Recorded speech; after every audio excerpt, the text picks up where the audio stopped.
Good morning, everyone. Happy New Year. I'll bring this meeting to order. It's 9:02. This is the regular meeting of the Monterey Regional Waste Management Authority Board of Directors. Roll call, please. Ida. Chair Shirley. Here. Vice Chair Delgado. Here. Director Blackwelder. Here. Director Askew. Here. Director Barber. Director Garcia Arizola. Director McKee. Here. Director Pedori. Director Byrne. Here. We have a quorum. Great, thank you. So the next step is election of officers for 2026. We had an election for ReGen Monterey Board of Directors in November, and so that will carry over to the authority. So as chair, we have myself and Bruce Delgado as vice chair. Do we need a motion to affirm that? Do we? Yeah. Okay. And I move to elect to continue with Chair Shirley and Vice Chair Delgado. Would be great For the continuation of this year. Thank you. We have a motion. Second. Oh, and a second by Director Burns. So all those in favor, say aye. Aye. Any opposed? All right. Thank you. Motion carries. All right. Next, we'll do the Pledge of Allegiance. Please stand with me. I pledge allegiance to the flag of the United States of America and to the republic for which it stands, one nation, under God, indivisible, with liberty and justice for all. Next, we'll move on to public communications. Anyone wishing to address the board on matters not appearing on the agenda may do so now. All right, seeing none, we'll close public communications. We'll move on to consent.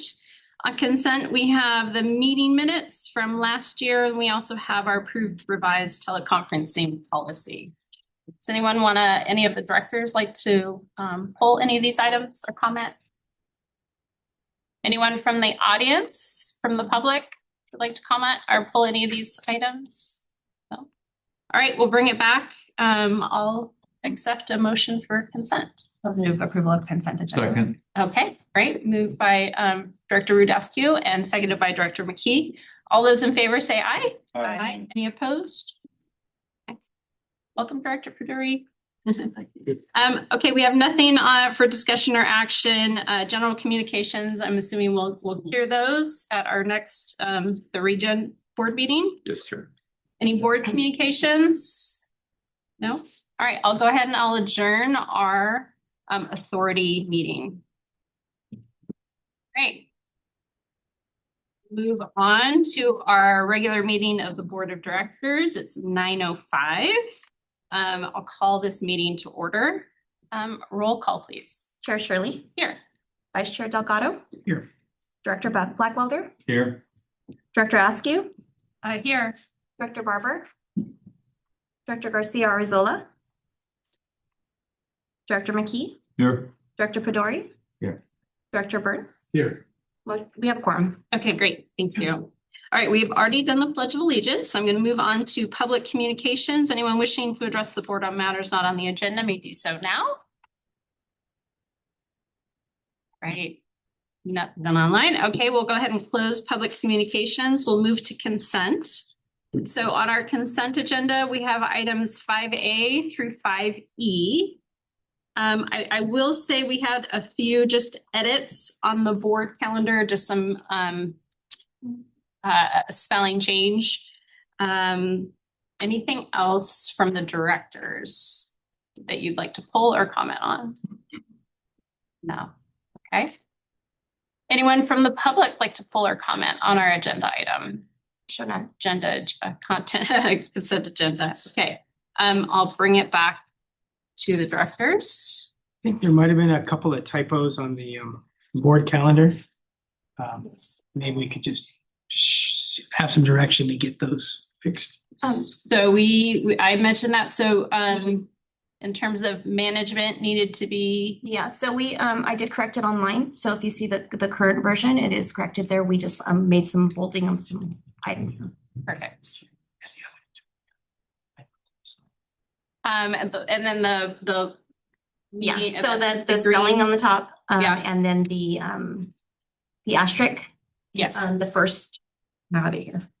the first green box on Yeah, the the left. first box on the left. Yeah. And then increasing the font on subject to change. Yeah. So there was 3 items. Perfect. Yeah. All right. Okay, I'll accept a motion for consent. Approval of the consent agenda with the changes noted to item 5D. Right, thank you. Second. All right, got a second by Director Blackfelder. All those in favor say aye. Any opposed? No. All right. Motion passes. Thanks, everyone. All right, we'll move on to the financial report. This is the December 2025 financial results. And Felipe is going to present those today. Thank you, Chair. Good morning, everyone. I just want to give the recommendation for the December 2025 financial results and cash disbursement for November and December. Want to highlight a few items. Financial health of the organization. We're beating our budget by $1.2 million year to date, which is great. There was some comments about getting trends and really looking at our report that we report out to the board for discussion in the future.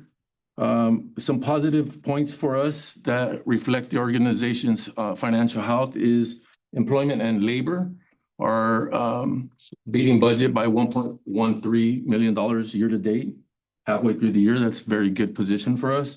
And also in the operating expenses, we're seeing our operating expenses down $1.7 million, which is really supporting the $1.2 million being ahead of budget. Some negative items that are occurring right now that we had been working through. We had our landfill to gas energy plant down for about 6 months. In the month of December, we were able to reach out to get some support from Senator Laird, Speaker of the House, Robert Rivas, to help us get the attention of Pacific Gas and Electric to remedy the issue on the other side of the fence. Since December 16th, we've been able to start production again with no interruption. So that's great. As you can recall that we were in the middle of a negotiation with 3CE to enter an agreement February 1st. We are prepared to do so now. So we're excited that we are not still being held back with a technical or a mechanical concern on the Pacific Gas and Electric side. Moving forward, 26 budget year, we had planned for $12 million of capital improvements and equipment. We have spent $4.5 million. And cash position, we were at $38 million July 1st of 2025, ending December 31st, we're at $35 million. We've used $2.6 million from our cash availability that we have. Moving on to our total assets. Our total assets for the organization is valued at about $153 million in total assets. We do have long-term debt of about $43 million, which is our bonding that was created for the truck yard, a rebonding for cash, and also the building of the material recycling facility. Total liabilities equaling about $69 million. Our total net position to date is $83 million. Total liabilities and net position, a value of $153 million. One of the recommendations that we received from the vice chair is really to get a trend so that we can evaluate year over year, maybe a 5-year trend, possibly a 3-year trend, but something to evaluate our position so that we can compare to prior year and future years. At this time, I'd be welcome to take any questions on our financial position. Thank you, Director or General Manager. Any questions for Felipe? I just had a quick question. So as you look forward to the next half of the year, what do you think are the major kind of drawbacks or things that the board needs to be aware of?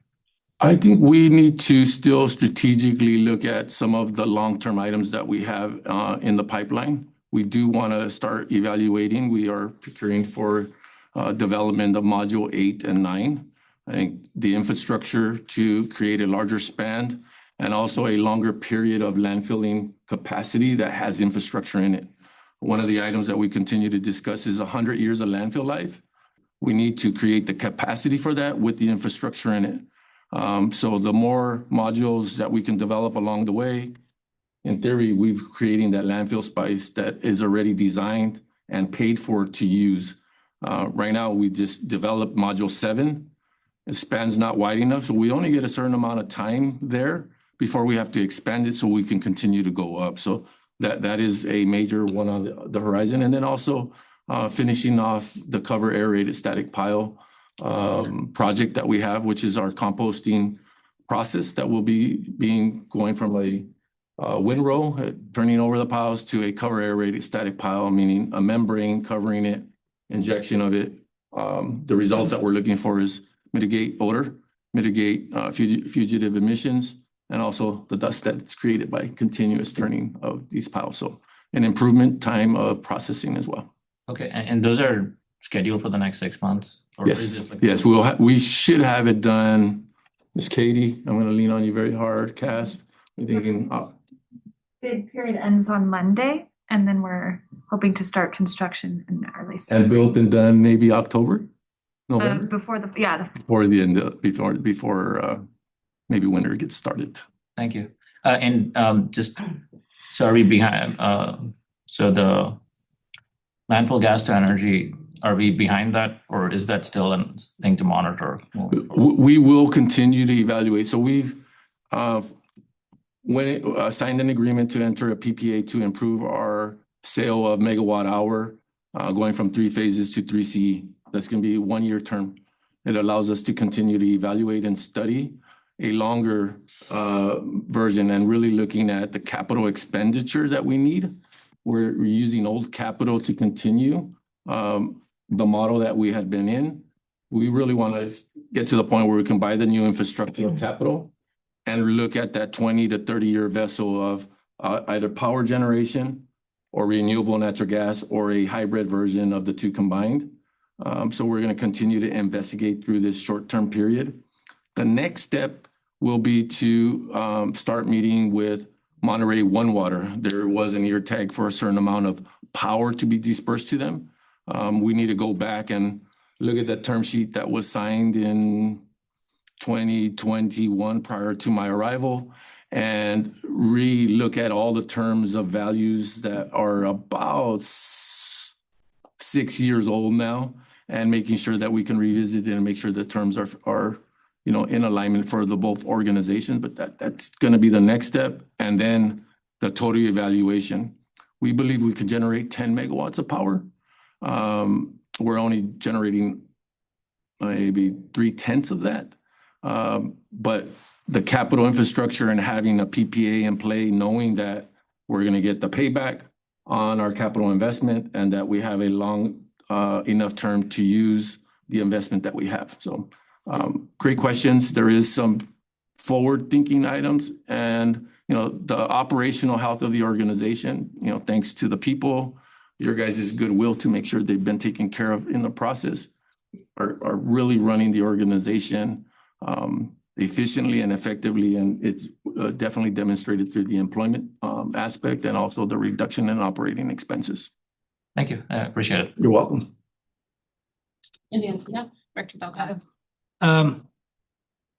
Maybe it's good news, maybe it's not good news that we had capital improvements scheduled for 10 million and we spent 3.5 million. Can you talk about that? I cannot at this time, Director. I don't have the details to the capital expense, but it is one of the items that I want to be diligent about entering into the next budget, is being very descriptive in what is in our expense bucket and what is in our we have spent bucket, and better annotate that to the board and to the public at the same time. So we will be evaluating those functions there. Well, good job to everybody on straightening out the power going over the fence. I'm wondering if we could have a thank you letter written up with, we're stronger together than we are alone. And so if we had a thank you letter to Laird and Assemblyman or Speaker Rivas, so 2 letters, and they have a line item for each of our signatures on the board showing our cities. I think it's more powerful. They see that all these cities are appreciating them for what they've done here at ReGen. And if that's okay and appropriate and the board wants to, just an idea. And then on the trend, I think that we have a lot to be proud of since the 50s, when we started this organization. And so I think that having a trend of budget, showing revenue, expenses, for as long back as we have records and putting that on a simple graph. And then every year we only have to add 1 year to it, and we have our long history. So we can in a flash have onboarding board members and anyone in the public, they can kind of see our history in one picture as far as finances. And then maybe on that picture, we can have little stars showing module 1, module 2, new MRF, little, milestones that have been achieved. I think there's a lot we can show so that we don't have to go back in the future and try to do it. And it's only once you get it done the first year, then it's easy to keep up. But that's only another idea that we don't have to do. I'm just throwing it out there as I think it would be a good idea. We appreciate the comments. I do like the idea of the thank you letter, and also appreciate the comments on what we can do with the graphs and the presentation and reporting. Staff does intend to bring that to the finance committee so we can vet it out a little bit more into detail, get some feedback, come back with the draft maybe a few times with the finance committee, and then be prepared to bring something back to the board. Thank you. You're welcome. Yeah, Dr. Brown. In regards to the PGE situation, which each of our cities has our own version of that, I think. Did you come up with some ongoing communication channels to prevent this from happening again, so you don't have to go powers that be? I would love to say that we could prevent it in the future, but it was difficult to interpret PG&E's position at times of understanding of what they were working on, what were they doing to remedy, what was the overall problem. We definitely didn't hear no responses from PG&E. Director Ramirez and myself were constantly sending emails. We do have contacts with PG&E. They're mainly public relations liaisons. We really didn't get connected with anybody operationally that we can say is narrating the position of PG&E and ourselves. And I think those were some of the messages I conveyed over to the assembly member and to the senator is, we would like, positions back so we can interpret what happened and that we can try to look out for it the next time we have no power generation capacity. But it was like pulling teeth. We did not get the feedback we desired from Pacific Gas and Electric, yet our team learned the process much quicker of what we needed to justify. And that was really certifications of our equipment that it was not faulty and they were not the root cause of the issue. Once we did that, it really didn't merit PG&E's position anymore of it's not on our side. So we had to do a lot of different things to position ourselves to interpret that the issue was not on our side. At the end of this, do you have a better communication channel of how to make it happen, or do you have to make a phone? No, and I definitely left my lines open with both the senator and the assembly person as well, and then also with PG&E. It's unfortunate we dealt with the liaison throughout this whole process. Right at the end of it, they were moving on to something else. So we'll have to reinvent the wheel again next time around. So Great question. As we will. Thanks. You're welcome. All right, thank you. You're welcome. Thank you. Thank you, Felipe. All right, we will move on to our recognition and presentation. So 7A, this is always a fun one. Our SB 1383 Edible Food Recovery Grants for fiscal year 25-26. Eric Palmer. Good morning, Chair Shirley and directors of the board. My name is Eric Palmer. I'm the Senior Communications Coordinator for ReGen Monterey. Thank you for having me here to present on our Edible Food Recovery Grant recipients this year. I'm going to be a guinea pig for this new modernized AV here. Thanks to Ida for setting it up. As you can see, we don't have the owl and everything, but let's see how well I do here. But we often focus on capital projects, financing, strategic planning at these meetings, but as you know, we do a wide range of work here beyond traditional waste management and recycling. So this is a very special program that combines direct impact on disadvantaged residents while at the same time helping with significant environmental protection. So for that reason, this is one of the items that we really look forward to presenting to you every year.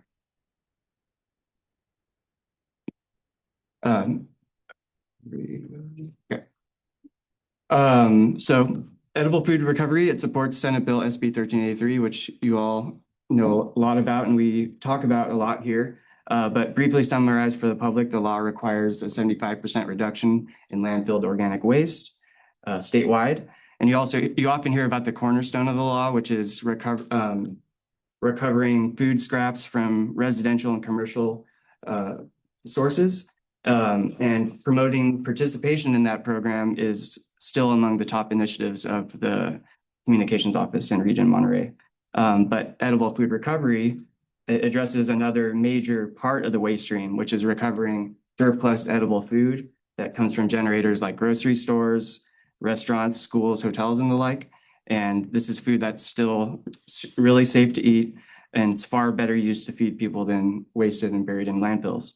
And it's one of the most impactful parts of the laws, because if you could think about all the uneaten food that we have at large events and local conferences, catering, or shelves of food approaching that sell-by date in the grocery stores that are destined for the dumpsters that are way too soon. That is food that's still safe to eat. So edible food recovery creates a pathway to get that food to people who need it the most. And this is especially important in Monterey County.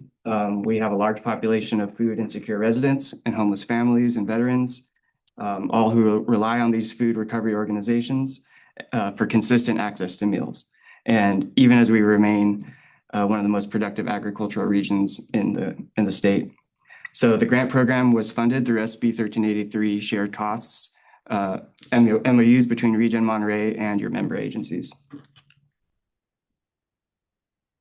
For fiscal year 25-26, the program includes just over $45,000 from ReGen Monterey and $50,000 from Salinas Valley Recycles. The application was open to edible food recovery organizations earlier this year, and the proposals were evaluated based on their ability to increase edible food recovery and distribution. The process was led by an edible food recovery committee, which is chaired by George First from the City of Pacific Grove. And it's made up of staff from your jurisdictions, ReGen Monterey, Salinas Valley Recycles, and project management support from Katie James of Blue Strike Environmental. And the eligible projects, we're looking for practical capacity building. So think of things like refrigeration, freezers, shelving, kitchen equipment, food recovery vehicles, supplies, and limited staffing. And it's all aimed at increasing the amount of edible food that can safely be recovered and distributed.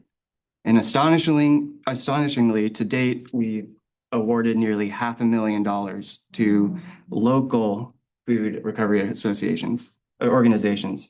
So that's a lot of impact. That's tons of recovered food, and thousands of local residents have been served. Past awardees have included things like organizations like campus food pantries, meal delivery programs, food pantries, community distribution sites, organizations serving seniors, unhoused residents, veterans, and students across Monterey County. And that's the list. I'm not going to name them all, but as you can see, there's organizations that have benefited from the program, everything from small community churches all the way to large and well-known social service providers like Meals on Wheels and Salvation Army chapters.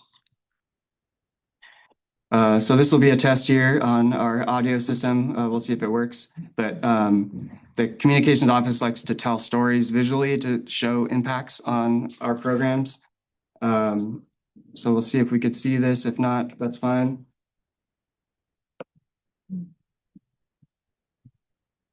If not, check out our Instagram. We got a chance to visit a lot of the food recovery organizations, and we made a couple videos showing the impact of those organizations. Oh, here we go.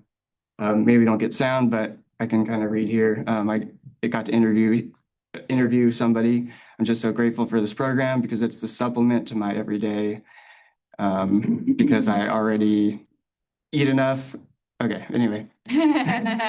But here's a recipient I got to interview. She was just so thankful, and she was just willing to be on camera as a recipient of the program, just talking about how she barely gets by with her small Social Security pension, recently homeless veteran, and she just can't thank everyone enough for helping her.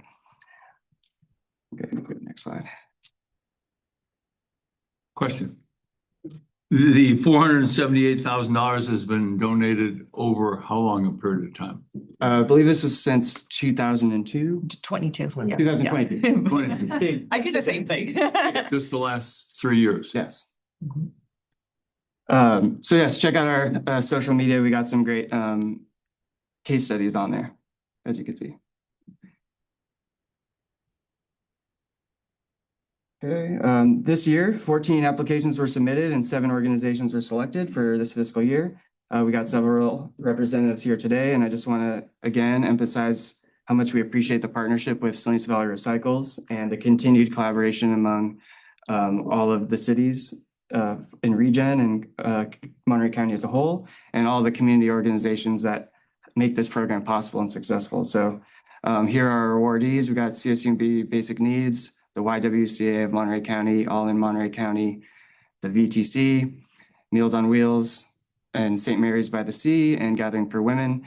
I detailed on the agenda packet what that money is going toward, but we thought it'd be most impactful if we hear briefly from some of the awardees that are here today. And we're going to deliver the checks today, and we could take a group picture afterwards. So maybe we could start with Amos, the pantry manager of the Veterans Transition Center. Or Thomas is going to come. My name is Thomas Lamphere, and I am the grant writer for the Veteran Transition Center. I can't tell you how much this means for our organization. We are a past recipient. So just to give you an interesting statistic, 2 years ago, we purchased a freezer and a refrigerator, and to date, we have recovered 378,000 pounds of food. Fantastic. Our capacity has increased from 400 services per month to over 1,100, and that's multiple meals. It's growing. In the veteran community, not really talked about when we talk about veteran suicide, but food insecurity, that is the second leading environmental cause for veteran suicide. And so what you're doing and allowing through this grant, what the community is doing in support of veterans, it's not just food, it's lives. And so we're very grateful for what you've done for us, and we're continue pushing the work forward. Our capacity is going to increase greatly from this new freezer, and we're thankful for it. Thank you so much. Thank you. Another great organization is All in Monterey, and we have Audrey here.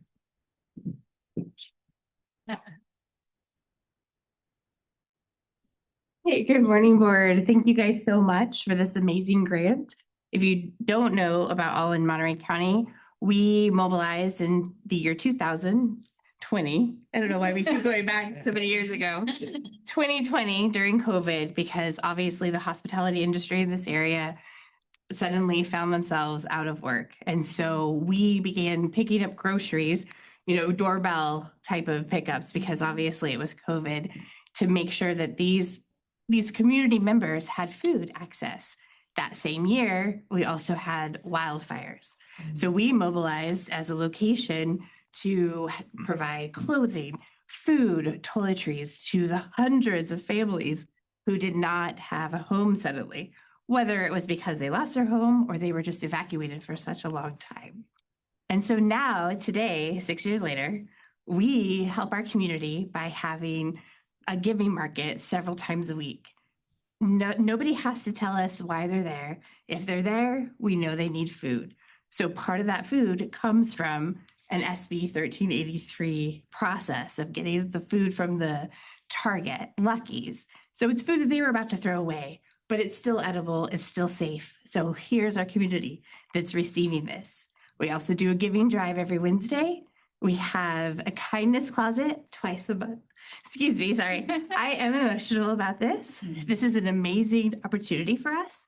We are 100% volunteer based. We have no paid positions. We do this because we love our community and we want to give back. And so thank you so much for allowing that to happen for us. Thank you.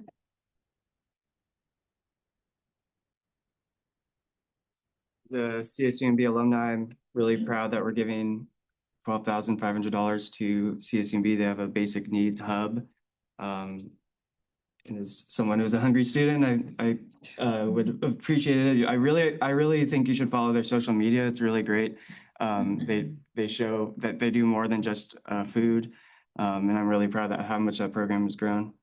So I think we have revenue.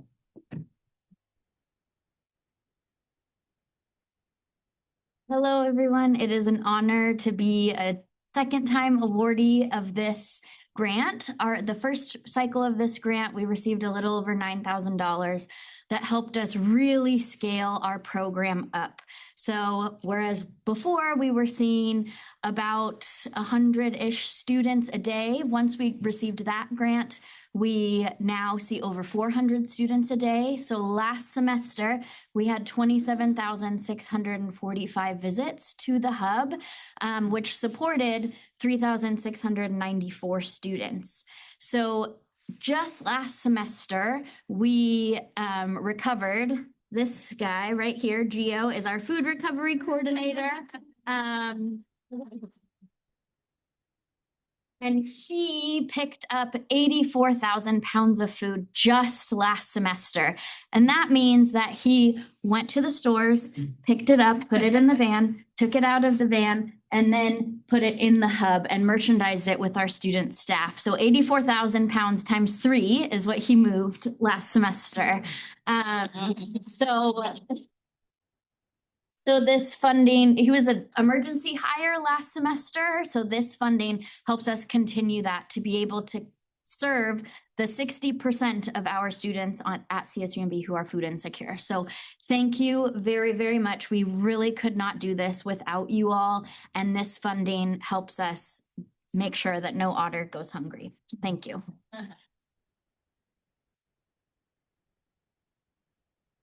We have a new award recipient, which is a well-known organization, the YWCA, and we have Jessica Macias here.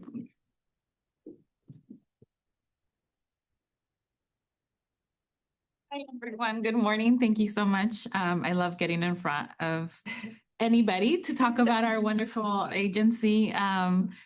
And I'm the new CEO. I've been in my seat for next week will be, in 2 weeks will be 6 months, so almost half a year. So it's I say in nonprofit years, it's like 2 years. So Like a decade. yeah, it's like we're halfway there.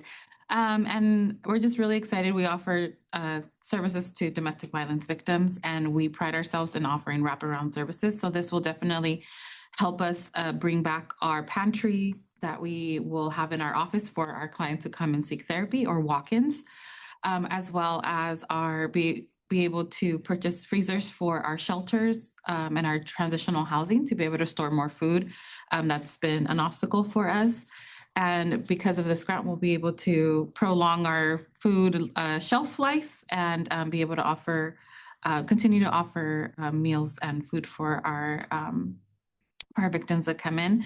We will also be purchasing refrigerator and freezer for our new South County transitional housing that will be opening in just a few short weeks. And this will definitely go a long way. As we know, in nonprofits, a dollar really stretches. And so thank you very much for this opportunity and for being a recipient for our first time. So thank you.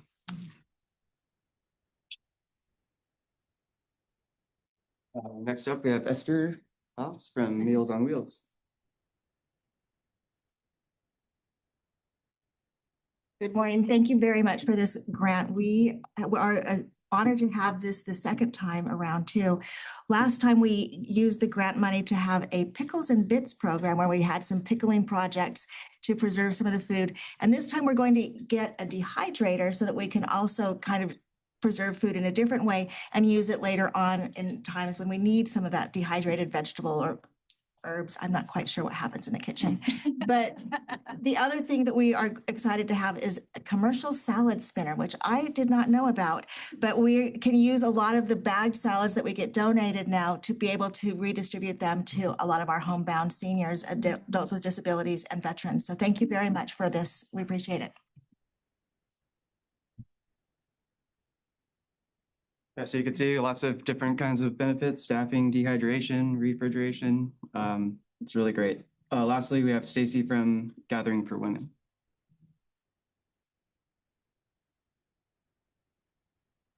Good morning. This is one of those instances when it's better to go at the beginning than later. I can't believe that we're amongst such amazing organizations. I want to thank you so much for our support This year, you've given us just a little over 14,000, and I believe all of you know us, but in case you don't, we serve homeless women and children in a day center in Monterey. And we're seeing about 400 women each year. It's a growing number. We also serve all the meals at the Casa de Noche Buena shelter. And those numbers, believe it or not, went from 22,000 meals to 24,000 meals last year. And we absolutely could not do that without the support of your grant and all the food that's coming from the grocery stores. Sorry, I'm emotional as well. So we truly appreciate this and appreciate you. Thank you.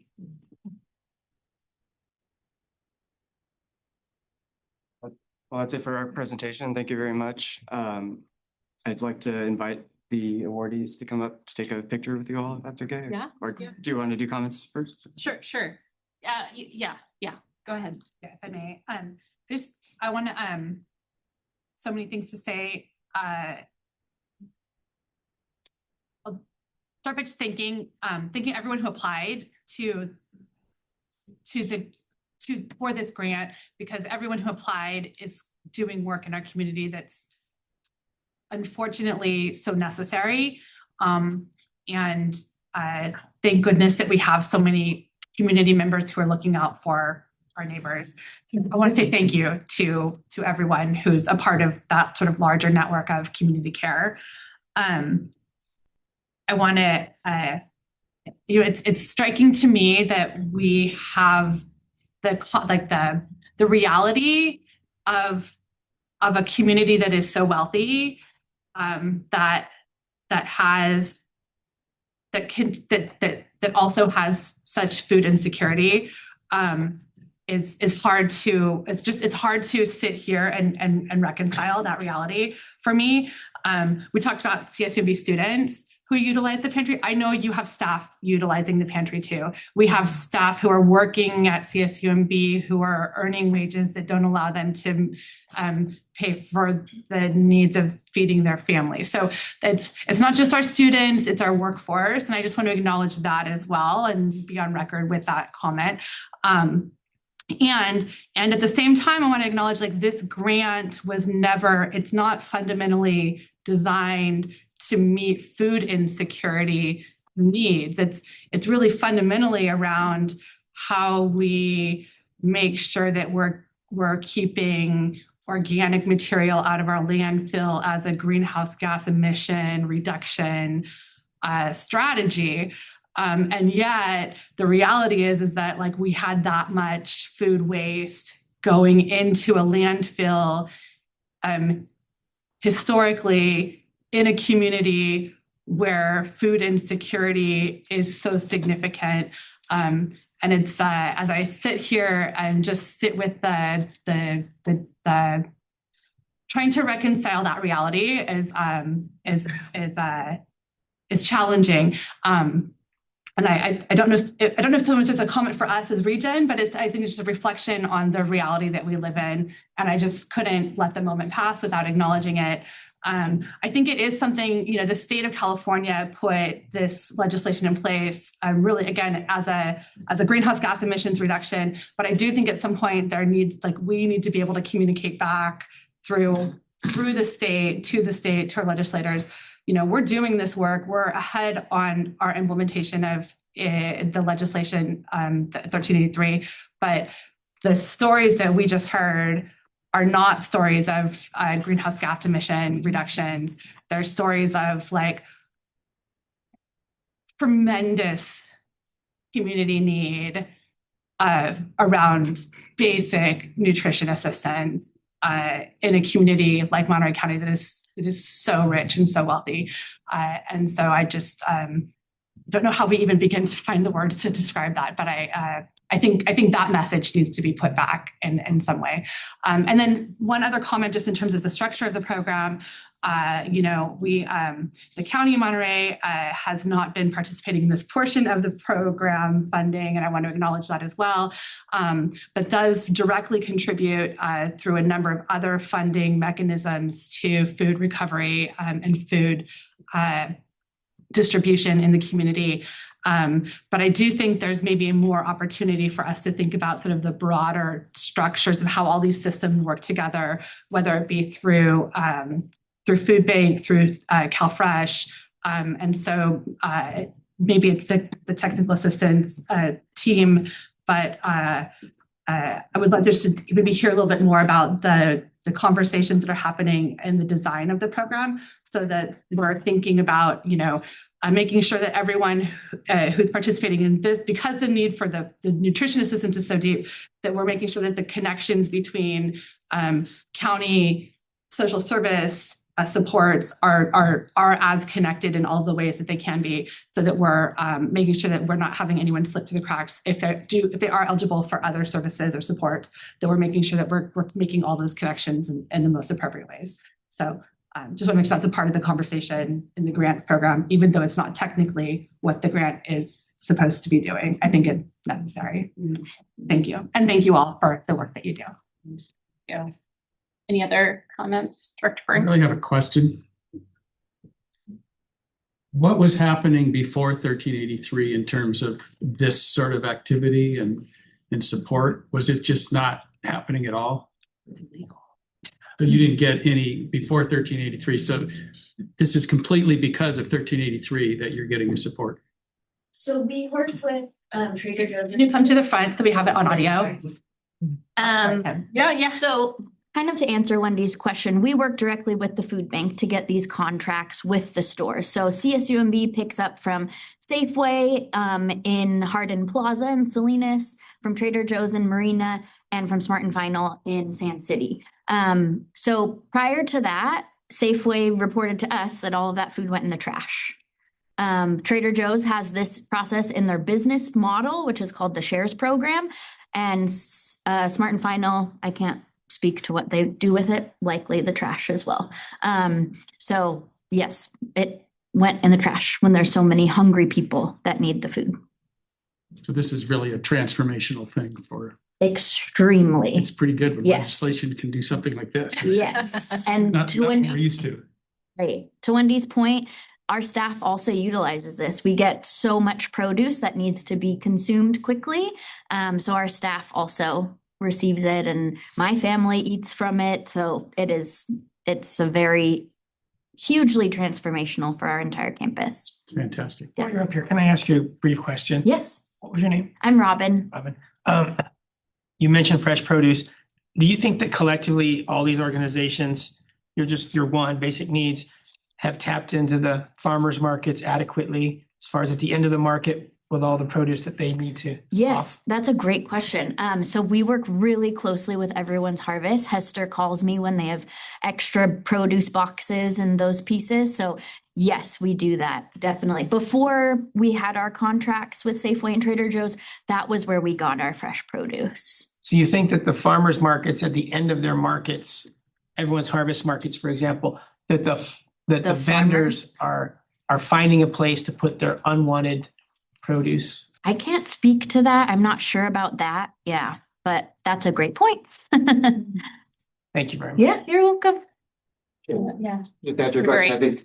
It was voluntary, so Trader Joe's was doing this voluntarily, but SB 1383 now requires all these food generators and have to report on how they are recovering food. So they have to do it. There's inspections to make sure that they're not throwing food away. Otherwise, there's consequences.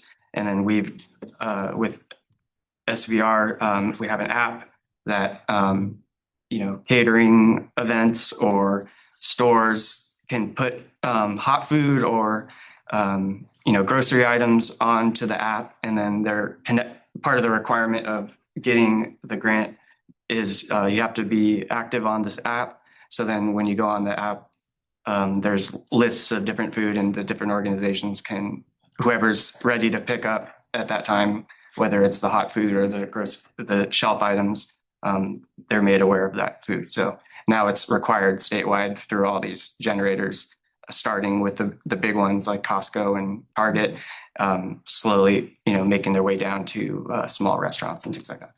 Thank you. Thank you.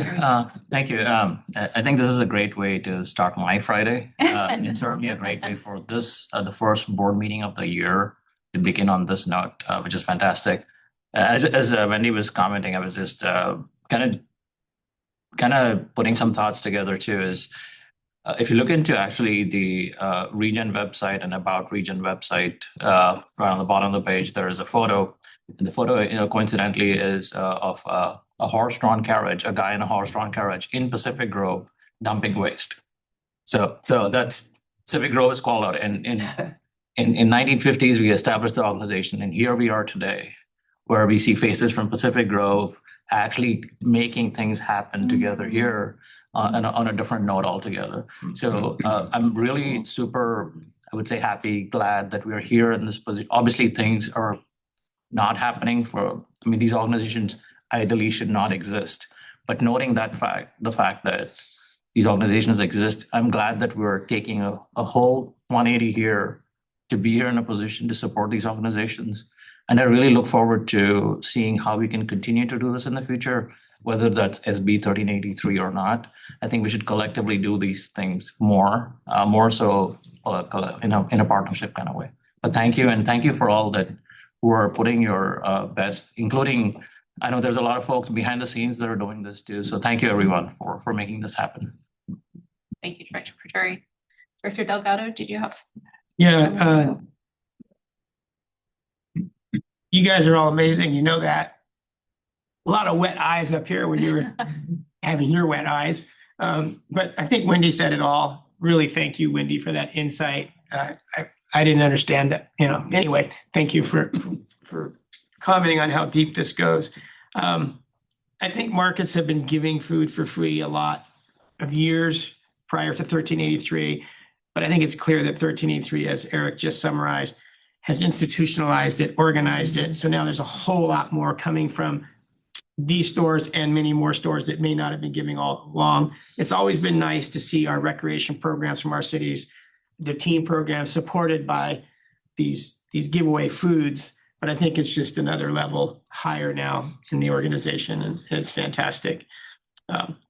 Thanks again to all of you who are doing your work.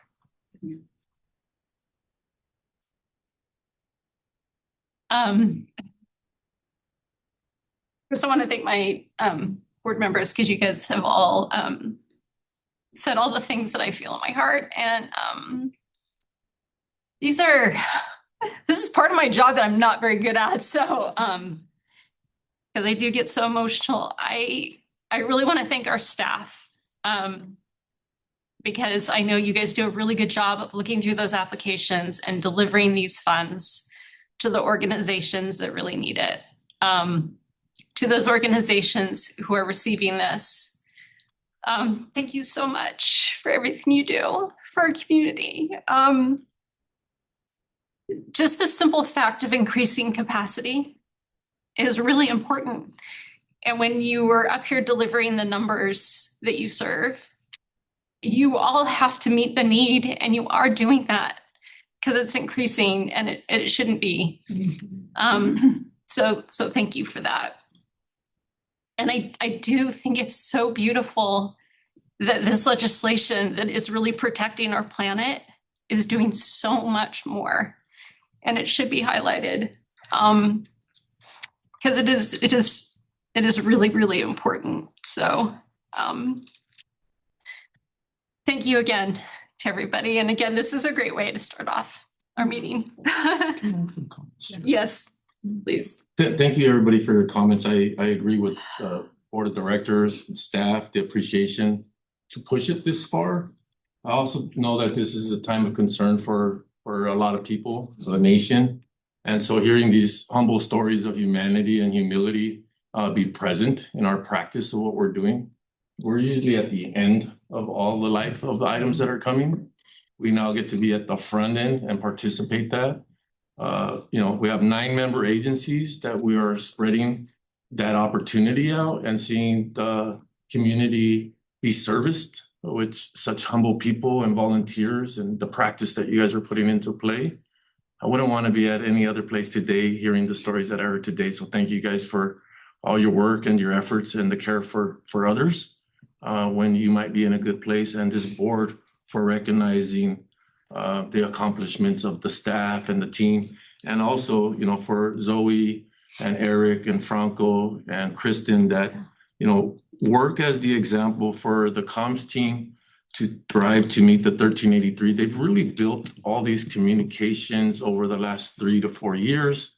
There's a lot of effort going into it, and we have become an example for the state of California of how they should be implementing the food strategy services across the state. And hopefully other states will follow along with recognizing the opportunity and the services that it's doing kind of discreetly behind scenes. This is all happening, but the stories are coming forward. And now you got 9 public officials that will deliver those messages very strongly on behalf of the 1383 outcomes. We appreciate everything that you guys are doing for us today. And Ms. Zoe, I know you've been part of the strategy, so please comment. Thank you. If I may, I just want to speak on behalf of this program in general. SB 1383 has been really fantastic. I think we as managers of waste and end of life, as Felipe had mentioned, had kind of no idea how to recover edible food. It was not in our wheelhouse at all. So this funding is coming directly from, I want to recognize that it's coming directly from your cities through this MOU. So this is the city's money. It's not ReGen's money. It's your cities that are doing, contributing to this grant funding. And the fact that we're able to support programs that we're already here in our community is exactly what we wanted. We didn't want to redevelop the wheel, recreate anything. We just wanted to support the good work that was already happening. And it's really impactful to hear these stories, even for our team and our edible food recovery subcommittee led again by George. He's fantastic. He just keeps us all moving in the right direction.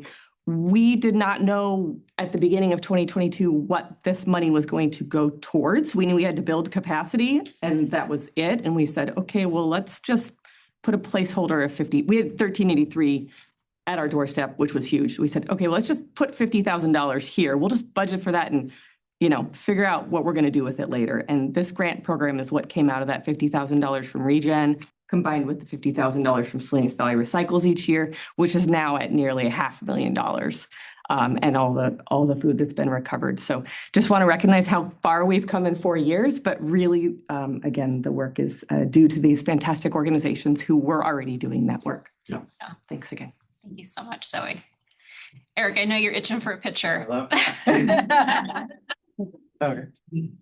Well, yeah, you know, I love documenting everything that we do here, and you guys tipping someone coming up, and we'll share this on social media and visit. Please want to visit site visits on videos that we made. Can we all be in better whole group of champions here? So good to see you. And don't know how now I put a face to the name. Let's all get in there. Have you? No, I haven't. Gio, get back here. You're a bit taller than everybody. We're all gonna join you. Yeah. I'm gonna give it a nod. I guess grab it. The back would be here. Yes, there's room. There's plenty of room. And some stuff on court. Yeah, you're good. You're good right there. Okay. Back here. Yes, we got you right here. Perfect. I'll never get it. Good. Crack me up. All right. 1, 2, 3. Edible food. Great.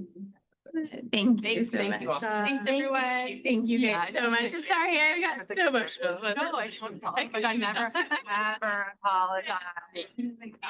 No. Go. I'm doing work.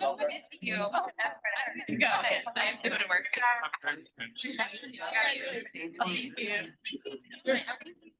you can paint it, and then you'll be up there crying out. Oh, now I'm done. It's like you with you.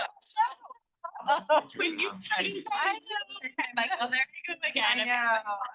You guys so much. Thank you so much. We're like one great community. Not for this, but yeah, all the other stuff. That is a good part. But I'm thinking too, that I forgot to mention is that sometimes we give too much. So we give to other BTC, we give to a couple. So that's, you know, it's not just affecting us, it's affecting other places. It's a Friday and we've got so much stuff and we know we're not making it get till Monday. So we have our. Take care. I actually gotta run off. And then we'll do like a thread on social media, like. That's just the morning.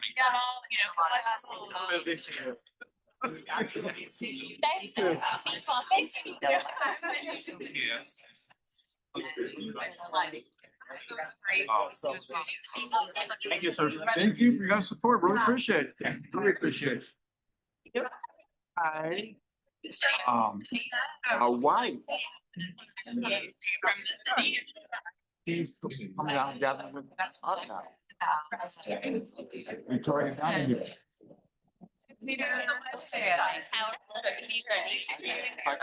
Thursday, right. Look for Courtney. So look for Courtney. This is gonna help us a lot.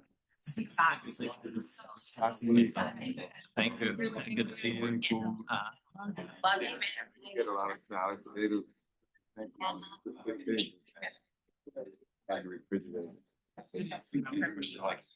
Call one donor let them know that. Well, our food is that. It's gonna stop.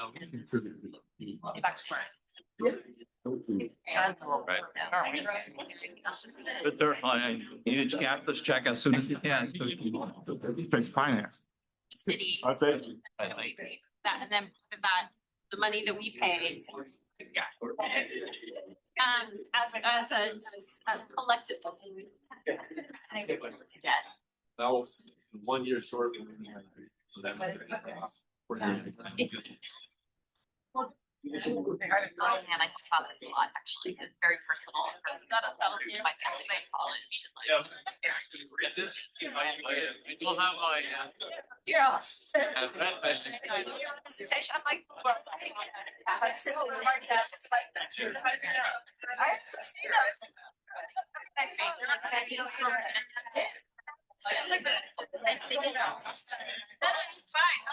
Please, Alex. Yep. And over the last 3 years. Over 40 now. Yeah. Every year we put in 45 to 50,000. No, but we get that from our. Yes. But how much did it reach? Yeah, nothing. The first 50. Nothing. Yeah.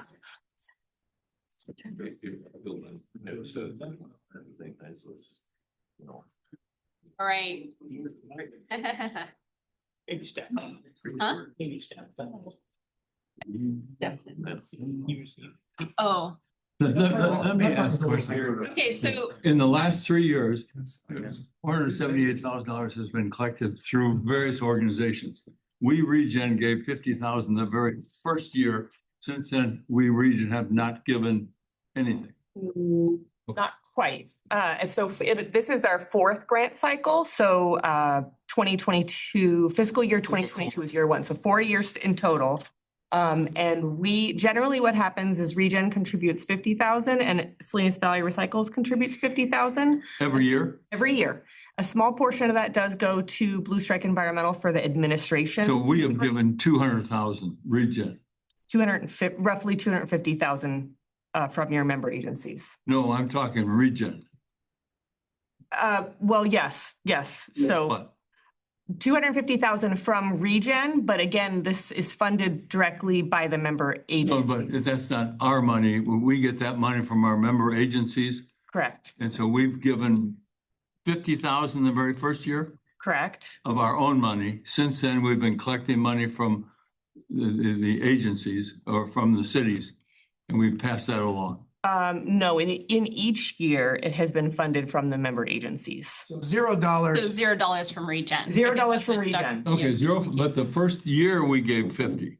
Collectively. The Oh, member- collectively. Still from the member agencies. Wasn't from ReGen. ReGen has not given we've been We've been a conduit, if you will, for these programs. reading this, it's just tough to read. Pebble Beach has given more than ReGen. Yes. Didn't give nothing. That's what I'm saying. Yeah. Pebble Beach has given more. No. Okay, all right. Thanks, everyone. All right, we will move on to 7B, which is the presentation from the UC Davis regarding landfill emissions research. Welcome. Good morning, board members, and I'm happy to be here. A little bit of introduction before I start. Could we put it on the presentation mode, please?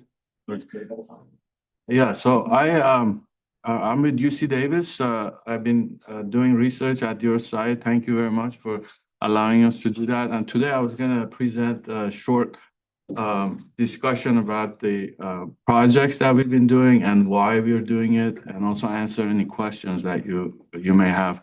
A little bit about my background. I for the last 3 decades, I've been working for Yolo County. I was also the director for the integrated waste management, doing similar things that you've been discussing. So it brought a lot of memories from the past. But I've also been doing research to try to develop technologies that could do better management for solid waste for Yolo County. In 2022, I left Yolo County and I joined UC Davis full-time.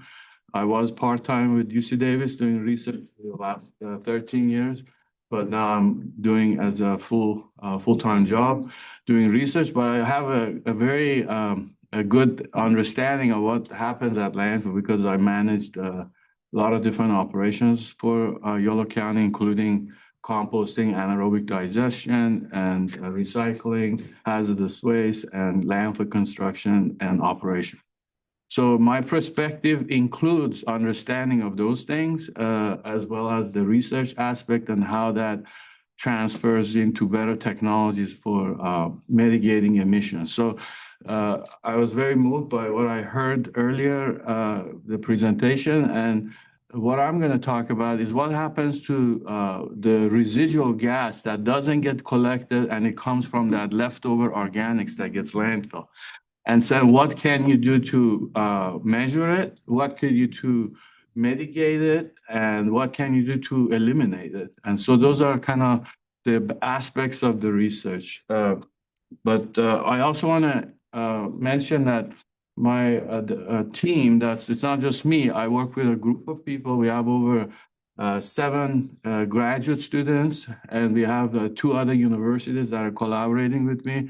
And I have, these are my collaborators, Paul Emhoff from University of Delaware, and Tino Chow, who's mainly doing most of the modeling. My work is both modeling as well as field measurements. And so we have graduate students that are working in the background and doing a lot of the data crunching.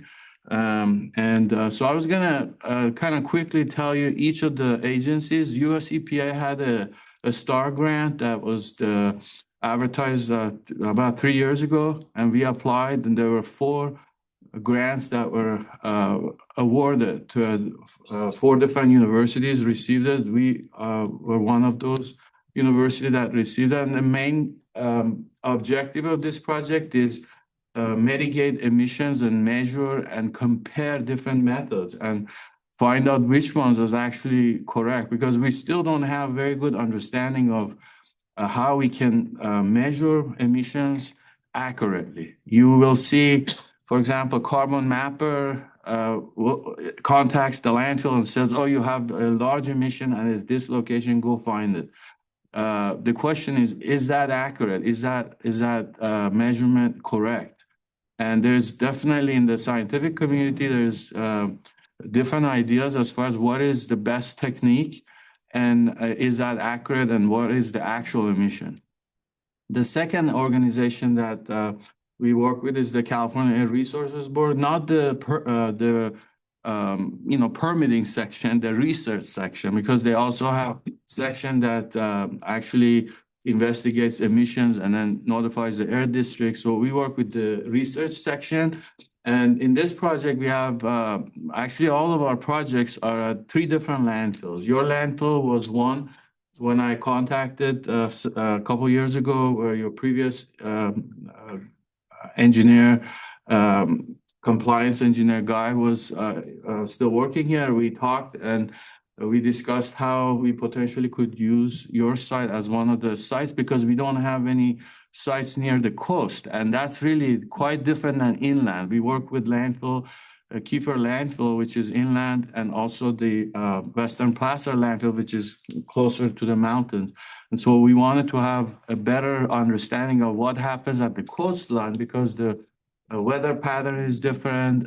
The atmospheric pressure affects things differently near the coast. So this was an excellent landfill. I also love this landfill because the people here are excellent in terms of collaborating. I have to give kudos to Felipe and David. They've been very open, sharing data, not being afraid of the public saying something like, oh, this landfill leaks. We know every landfill leaks, okay? And it's been published and everybody knows that understanding how you can better understand the reason for emissions, you can better control it. So our objective is to try to teach whatever we learn and pass it on to others that are managing landfills so that they can do better, so that the regulatory agency don't expect unreasonable expectations for reducing emissions because certain things you just can't control because of the way it is. The last organization, which was a recent contract that we got, the grant that we got, was Environmental Research and Education Foundation, and they are also interested in similar topics. I've listed the actual objectives of the project, but it's too technical. I'm not going to go into it. I try to explain it as I go through some photos, and if you have any questions, please don't hesitate to stop me. So let's just say this is a landfill. This is actually a photo of the Yolo County landfill, but it'll present what I'm trying to get across. So there's different ways of measuring emissions. So you have, this is the landfill, and then you have your staff that is walking around the landfill with a surface emission monitoring, finding leaks every 25 meter, whatever the distance that you're required to do. And this emission is leaving the site, the wind blows and takes it some direction, depending on the wind direction. Well, they're not going to be able to find exactly where the leaks are. It's because it's diffused and it's coming off everywhere. They might find a point, oh, this is a high spot, and then they say, okay, we're going to go put more dirt here and compact it. Well, is that the best way of measuring the emissions around the landfill? Well, we know that it doesn't catch everything, right? So then the next method would be to put a bunch of sensors around the landfill that's continuously monitoring what's happening in the atmosphere, measures wind direction and measures methane concentration. And then from that, we can use atmospheric modeling and back calculate where the leaks are. Actually, these sensors have been installed at your landfill as of December, beginning of December. And I will share some data with you, preliminary stuff. And this was in collaboration with Project Canary that has an actual website, and you can go, and I think David has access to the data. He can go and see where the hotspots are. The next is the eddy covariance tower. This was also another method where you continuously monitor, but it has a limitation. It can only measure within 300 meters from the area, and it's only good for the direction of the wind. So if the wind is blowing from the north, you can see the north emissions. If it's blowing from the south, you can see and you can pinpoint where the emission was and maybe go there and find out what's happening with the surface scanning method.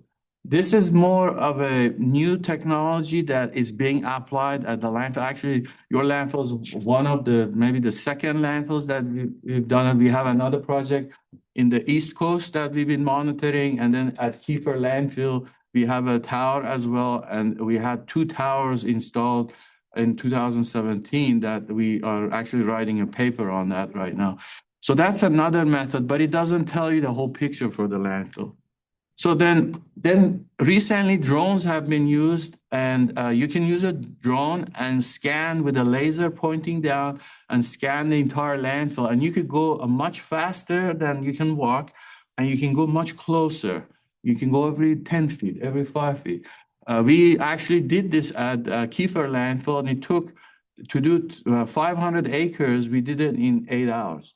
And there's no way you could walk that many miles of walking with a FID unit, flame ionization detector, and measure. With the drone, you can go much faster and you can get more accurate readings. That drone, actually, this bird stop is going to be installed at your landfill beginning of February. And that will also be kind of enhancing the point sensors, because the point sensors, there's a leak over there. But then the bird stop drone will get up and it'll go scan that area and verify that that actually is a leak, or if it's a calculation error in the computer model that determine the location of that. So this is, I would say, no one has ever done this. This is the first place that this is being demonstrated. We went through a request for proposal process through UC Davis, and we advertised the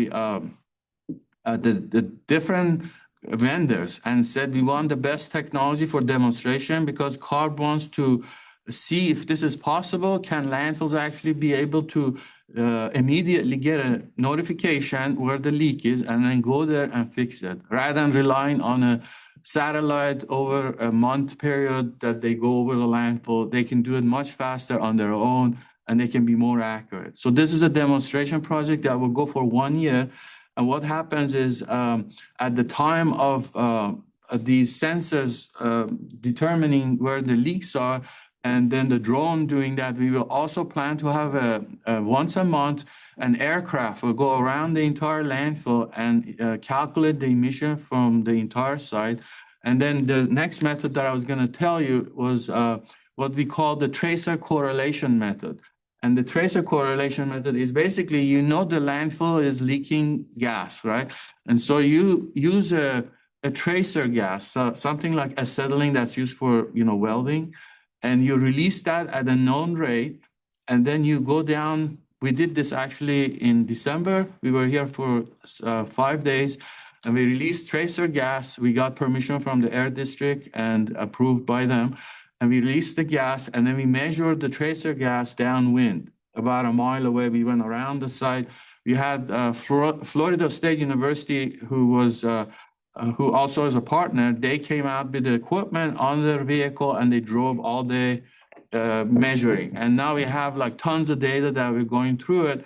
And that's actually the gold standard in the scientific community to measure emissions from a landfill. We can actually isolate the composting facility from the landfill, from the wastewater treatment plant, because when they go over the landfill with the aircraft, they have to go around the whole site. They can't just go over one unit, okay? They have to go the whole landfill perimeter of the wastewater treatment plant is included in that emission. And so this method is actually very time-consuming and expensive. It's not easy for landfills to do. So this is not really planned for landfills to do in the future. It's more for research, so that we can show that one method versus another method accuracies. And we are going to compare those with satellite. We also had satellite was scheduled to go over the landfill on December 16. When we did this that week, we did several tests. And but unfortunately, they had some problems with their satellite, but they did it the week after. So we have data that also David gets to see all that data. We share all of that with him. And so the last method that I just mentioned is the carbon mapper, which they use a satellite or the aircraft. We have another company that goes around the landfill on a monthly basis. They're going to do that, and then we're going to compare all these methods together. So here's a picture of what the sensors are basically on a tripod. David didn't want any penetration, so they're just sitting on top. They can be moved easily if there is operational needs. For example, if they have to put dirt for covering the surface for leaks, they can move it and put it back. Is this a lunar landing? I'm sorry? Is this a lunar landing? Yes, it is. It is. It's just a Monterey version of it. So on the left, you see the eddy covariance tower, we call it EC tower. It's basically what it is, a bunch of sensors on a pole, okay? It's measuring methane every second, and it's doing it very fast and very accurately. And it has an anemometer, which measures wind directions in 3 different directions, and it has a CO2 measurement, carbon dioxide measurements, and moisture in the air. And so we use all that data that we collect. I download this remotely at my office, and then we go through crunching numbers, and we can actually see once we have data, I'll be happy to share with you if you're technically inclined. I won't promise that I'm going to make you get teary-eyed like the previous presenter, but if you really like numbers, maybe you will. Okay, so there is also a localized method of methane measurement, and that's actually doing it on the ground, because what comes off the surface is what you're interested, right? We know some methane gets oxidized by bacteria as it comes through the cover soil. And so what remains is what comes off of the ground. So typically, the people have done research, 20 to 30% max. Usually it's on the 10 or 15% of the methane, fugitive methane that comes off the ground gets oxidized by aerobic bacteria. The remainder is what we measure. So we measure that, and we take samples to see the carbon contents of that soil and a lot of different parameters. And the California Air Resources Board has a model already developed to come to your landfill and say, okay, your cover thickness is this, your soil type is this, your gas collection is working at 90%, 100%, 50%, and then they can put these numbers in and calculate what is the fugitive emission for your whole landfill. There's a lot of assumption goes into this model. So our job is to take actual measurements. Of course, we go from one location to another location, it'll be different, and then compare that with the model and see, is the model predicting correctly? Because they want to use this model, and if it's going to correct, does do it incorrectly, you want to know how far is it, and can you really use it as a tool? The other question is, what parameters should you collect in the field that can help you calibrate the model? So that's kind of what this flux measurement from the ground is used for. And I'll be finished very quickly, but here's some pictures of that sensors that are installed. I'll zoom in on this, and you can actually see it will measure on the rows on the side is the wind direction, and it will give you analyticals in terms of what at each location, what the wind was pretty much every minute. And then you can get this is the actual heat map that it produces. So you can see on the below the sign that says heat map, it shows where the filling area is. And it'll calculate what is the total emission for the whole site. And each area, each module, each section of the landfill is divided in the program. And it will tell you, let's say 25% of your emission is coming from module 1. 5% is coming from this area. And so in this particular one, they just started the analyticals like this last week, and they're going to go back for December, because when they started it, they hadn't done the analyticals. And so it's not perfect, and it does need to be calibrated. So that's one of the reasons we use the drone, to try to see how we can calibrate this to actually do a better job. And my last slide is the bird stop. This is the drone that will be installed on top of this. I think we decided on the office building, on the roof of the office building, and it will have a kind of a perch like you see on the left side. And we actually installed a similar system at YOLO. I had them do for almost a year. They were doing measurements there. It was a different design. This company, Birdstop, just recently moved to Detroit. And since beginning of this January, no more Chinese drones are allowed to be sold in America. So this company was using those drones, and they decided that they were going to manufacture their own drones and get much more expanded and sell drones, and not just provide service for like power plants. They were monitoring power plants remotely. So they actually been in Detroit remotely, are going to be operating these drones And they've been doing this for a number of years. No one's gonna be out here doing that, but with coordination with the landfill, they'll know, and they have cameras on the drones, and they'll just go out, do the measurements in the area, and then come back. And then the data will get, we can access the data and actually see the results. So thank you so much for your attention and your leadership. I want to acknowledge all of the staff and also all of you board members. We appreciate the opportunity to do work here that's transparent and is innovative. And I look forward to collaborating and sharing the results and help you with decision making as far as future and the long-term stewardship of this solid waste landfill, and not just your landfill, but other landfills that may benefit from that. Thank you so much. If you have questions, I'll be happy to answer. Thank you so much. Before we go to questions, I'd like to go to David. He's online. I think he's got a few words he'd like to say. Hi, David. Hey, Ramesh. Hi, David, this way. I wanted to say a couple words just because I think, with the last presentation we heard and this one, this really just shows the power that an organization like ReGen has to make these kinds of decisions and to support these kind of endeavors. In this case, we're supporting public research with UC Davis and with UC Berkeley, and that collaboration has really worked out well. We've had some kinks to work out between the two organizations, but now that it's really running very strong. And I want to send a shout out to and thanks to Katie, one of the engineers here. She's in the room, I believe. And also Jameson, whose operations team has been working with Ramin to set these devices and also to work with us as we try to progress forward. And one of the real reasons that we are endeavoring to do this partnership and how it benefits ReGen is that, being on the cutting edge is one thing, but Ramin is actually, if I can get mushy for a second, he's building the knife. He's forging the knife that we're going to be working with. So, regulations are going to be built off some of this research. New technologies are going to be birthed from this research.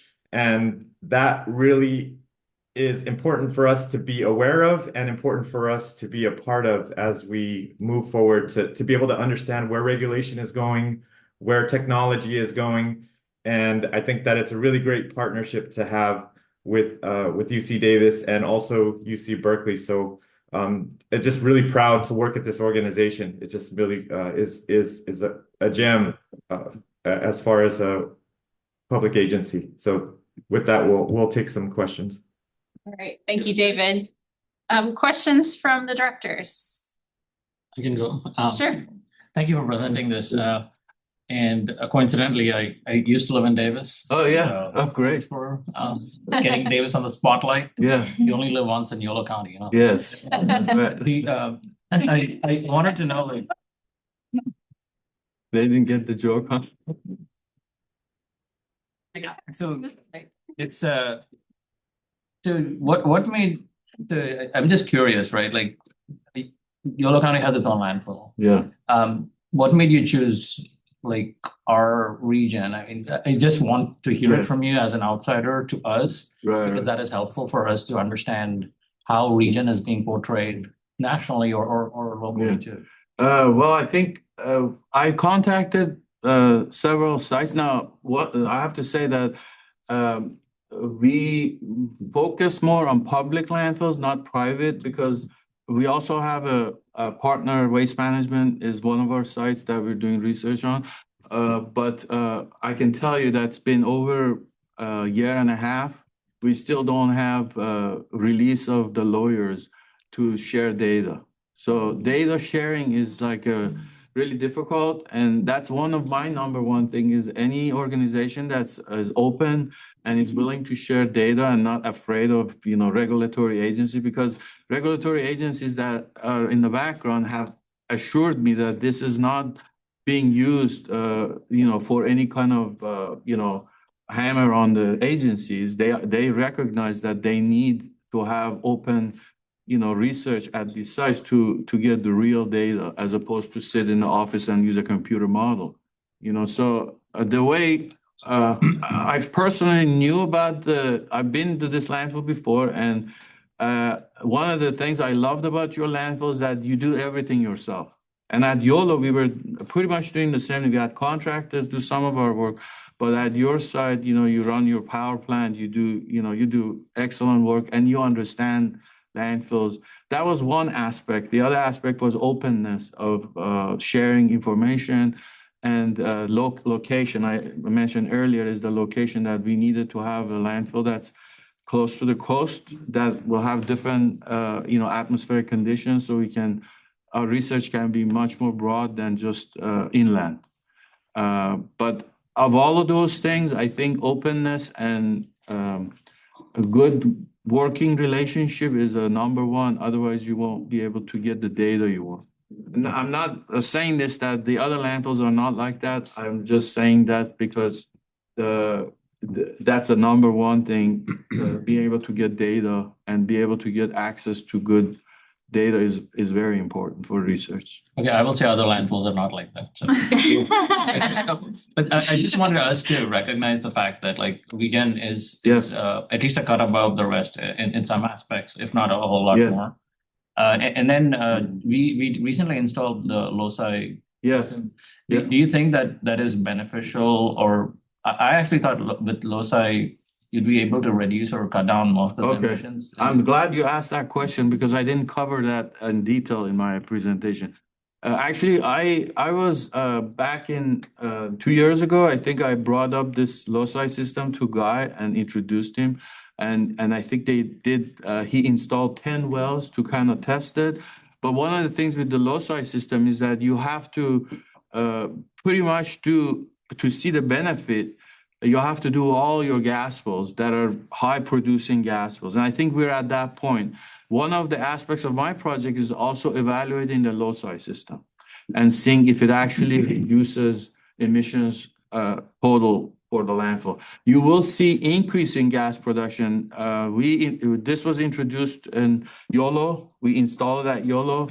And the issue with YOLO was that, and I think some landfills will have this issue to deal with, and after they install the system, they're going to recognize the issue, and that is the system has to be able to provide adequate flow rate and suction for the entire landfill. If your system is not able to provide adequate suction, then you will not see the total benefits. At YOLO, they saw 5 to 10% increase.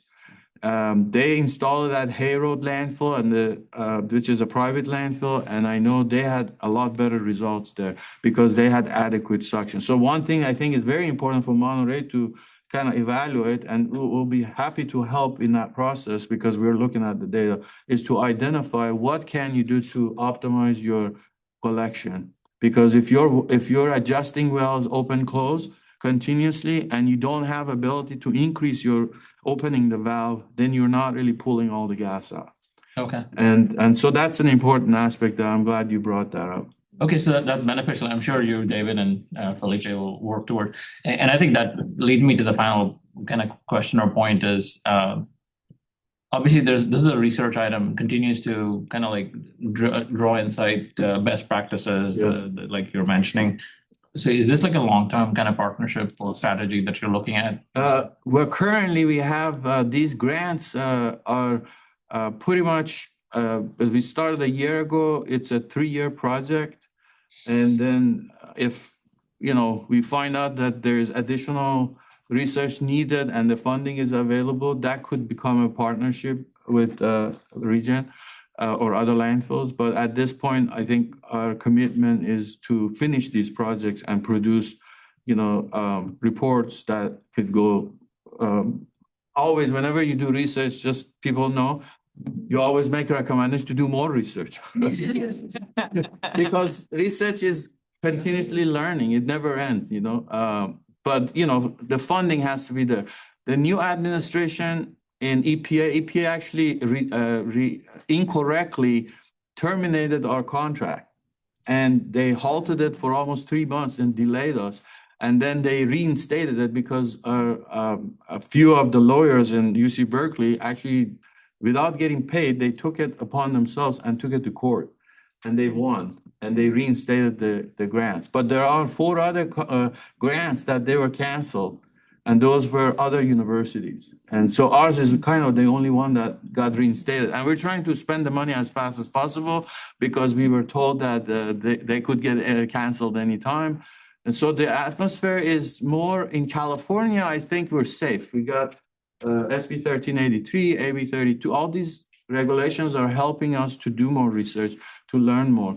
But in the country-wise, I don't see EPA releasing more funding. You know, the industry wants to learn more, but funding isn't there. Okay, Yeah. thank you for coming in. Yeah, thank you so much. Other questions? Yeah, I do. You're doing fancy, complicated research, and so it was remarkable to me the vision of methane escaping and throwing dirt on it to encapsulate it. But it taught me something I didn't know. I think you said that microorganisms such as bacteria digest methane gas if it's contained. Yes, there are just a quick microbiology lesson here. Two types of bacteria, they're everywhere. Aerobic, anaerobic. Some needs oxygen, others don't need oxygen. The ones that are making methane are anaerobic. They basically digest all that food waste that you saw that you pull out of the landfill. They'll eat that stuff, make carbon dioxide and methane, 50% by volume. Aerobic bacteria live on the upper zone in the soil. And depending on how far the oxygen goes down, they can grow. Okay, and there are actually research. I had another organization that's doing some research where they're spraying these bacteria that they culture onto the soil and trying to increase removal of methane that comes off the surface. It's not an easy task because you have to have moisture and temperature control. So it's a natural process that's happening on your landfill all the time. And these bacteria they call facultative bacteria they can either use oxygen or they can use no oxygen, but they need carbon. And the carbon source is the methane.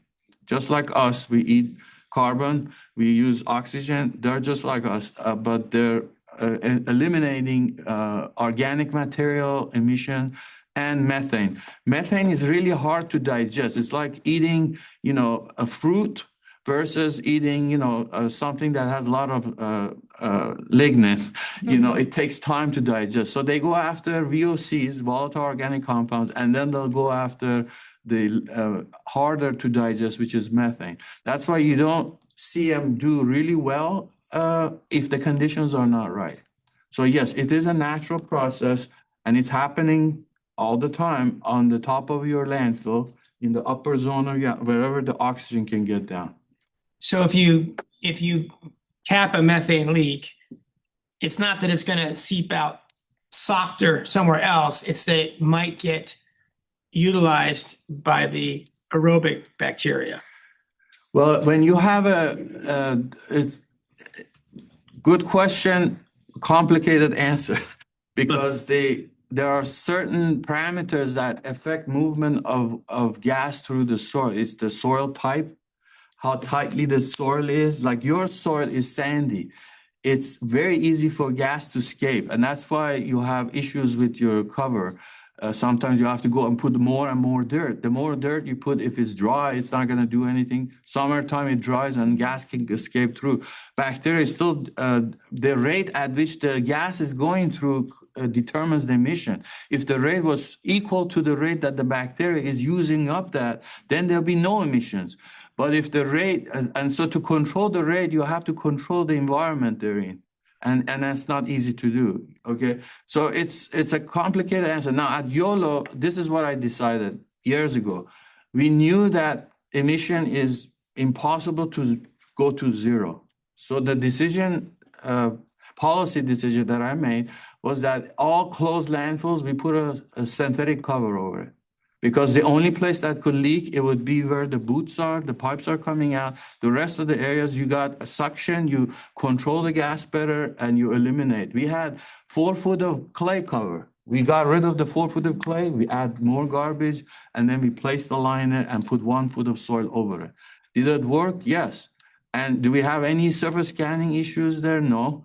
Do we surface scan it quarterly? No, because after 1 year of surface scanning and you get no hits, you don't have to do surface scanning. You only do once a year. So now you save money. So we got capacity gained, got rid of the emissions, and we wind up saving capacity for garbage and took all that dirt and used it better for something else. So there are solutions, but every landfill has to decide under what fits theirs best, because clay is a commodity that is really needed for building your landfills. That was one of the decisions we made, is that we want to save that clay instead of putting it on top of the landfill, 4 feet, use it for building the bottom line, and then put something that's more manageable on top. Thank you very much. You're welcome. That actually gets to my question. First of all, thank you for choosing ReGen, and thank you, Felipe and David, for being so open to this. I love it.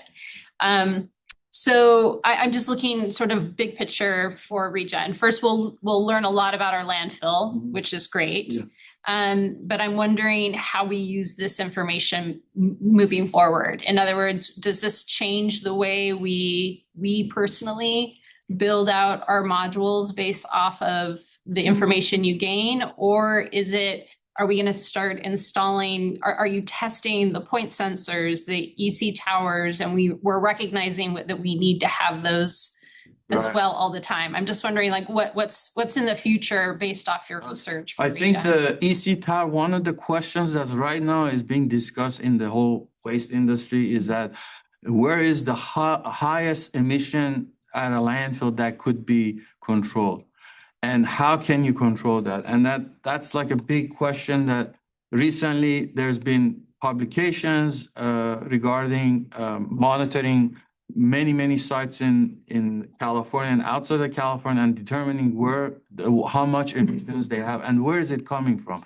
And so what we're seeing is that and I think you guys are ahead of the game here, and I have to give David and your staff credit for that, is that at YOLO, we did the same thing, is that when you fill a landfill cell, most people fill, 60 feet, and then they come back and they put a well after 5 years, okay? And we know from data that the first 2-3 years is majority of your landfill gas is released.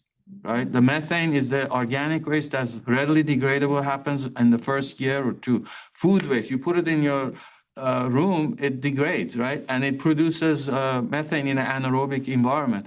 So the question is, if it's at the filling area, is there a way you can control it? And I think you guys have already installed horizontal gas collection systems. And David was telling me also that you're going to a different type of installation for gas wells as well. And so all of those things are going to be ahead of the game, because I think what's going to come up, and there's regulations already for early collection of landfill gas from a filling area. So as you look at those things in terms of planning for future, you have to think about what's the best way of building my cells. Should I go quickly up this way or build the horizontal? If I'm do horizontal big area, I need to have some collection in that area. But I don't think they're going to require you to put these expensive, like this EC tower that we put, that's $200,000 instrument. Oh. It's not going to be affordable for, landfills to do it. Now, the sensors, on the other hand, I think it's something that would become more manageable, because you would basically sign up for some kind of service where they monitor, they give you feedback, and then you get an alarm, on your operators will get an alarm on their phone, and they can go and figure out where the leaks are and fix it. But there are other solutions that I think was going to come out of these, with the loci system. I think that's one area where a lot of landfills that are already using it for pipeline gas, they see a benefit for the gas composition to remain constant, so that they don't wind up shut down the facility. That's mainly what it's used to. Recently, they've been looking at landfills that are doing it just in California for emission control. But I think more and more is going to show, part of our research is to show does it really make a difference, and how much difference it makes. Okay, thank you. I think also the research is informing some of the recent legislation that's coming out that ReGen and other landfills are subject to. So it informs kind of our everyday based off of the findings, may inform how we operate every day. Yeah. Okay. Good. Great. Can I add something to that? Sure. How it's going to impact ReGen's operations. As you heard, there's a number of gadgets that were installed. We're using lasers, we're using lunar landers, we're using a bunch of equipment that's been installed here that we get a first look at, and we didn't pay a dime for it. We've got a $200,000 system that we get to test drive. We get to put input to the developers and say, oh, it works in this way. Yes, we can confirm that there's a leak in this location, or no, we're not seeing it. So we're getting a first look for free at a lot of these technologies to be able to evaluate them and know when and if they do come on the market, if that's the right fit for us. So I think it's giving us a lot of preview into some of the stuff that's getting developed that Ramin is troubleshooting and doing in real time. So our landfill gas team is also looking at collecting the maximum amount of gas to put it to use for electricity, RNG, for landfill gas utilization projects, energy projects.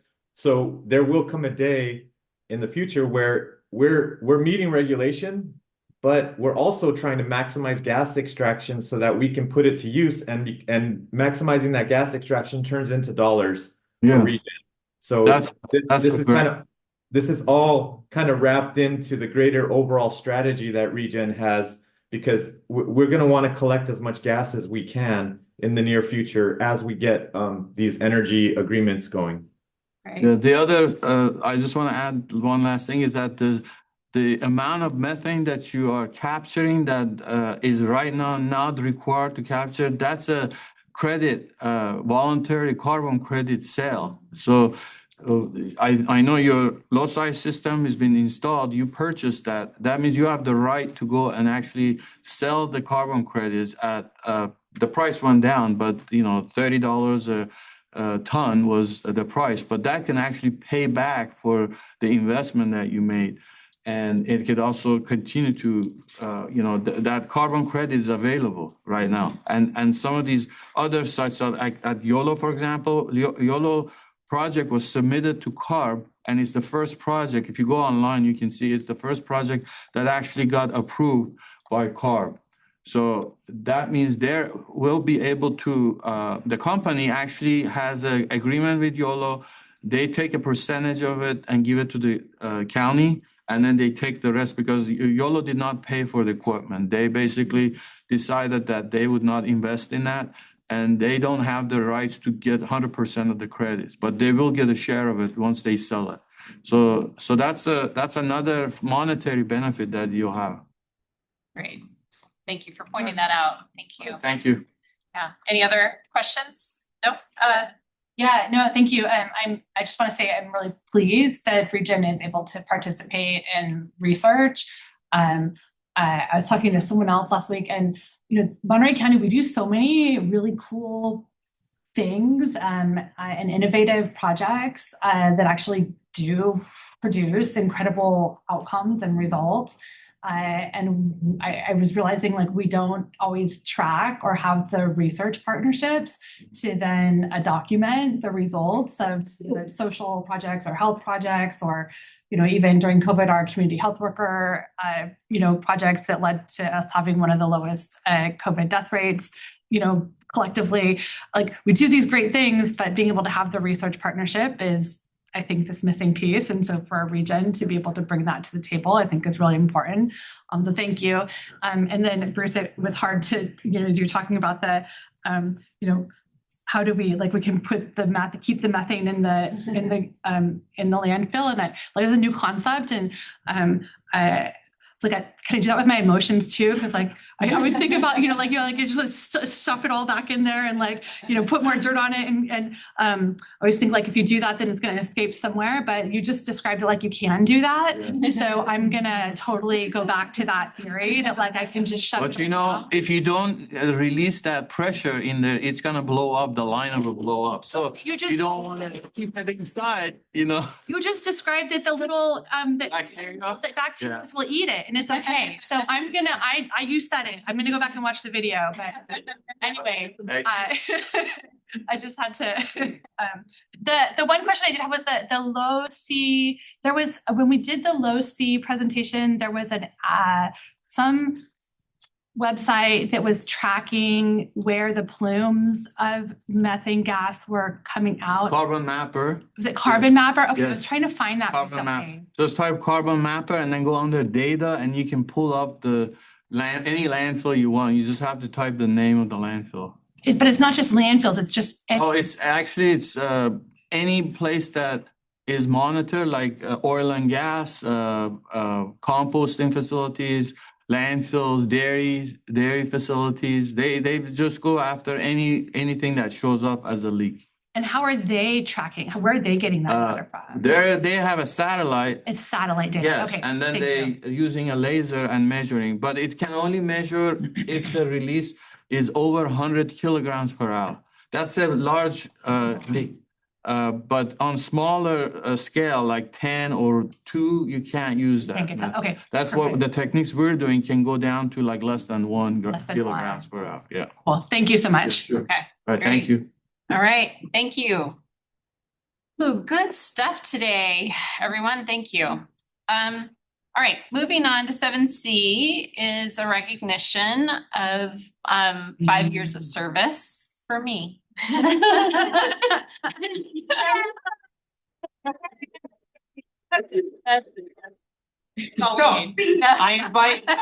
I invite Kim up front. So we can gotta go up properly front. give her her certificate of service. Yeah.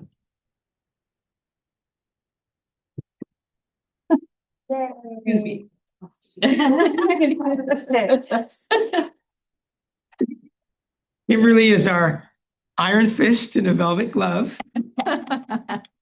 And I'd like to congratulate her for her 5 years. Thank you. We extend that congratulations with sincere thanks for your contributions and commitment to our organization. We appreciate your excellent service that you provide to our customers and community. Please accept this recognition as a symbol of our gratitude. And you all know, so I don't need to say it, but I want to say it, that Kim is an incredible leader, a wonderful person, and we're very fortunate to have her in our midst. No, thank you, Bruce.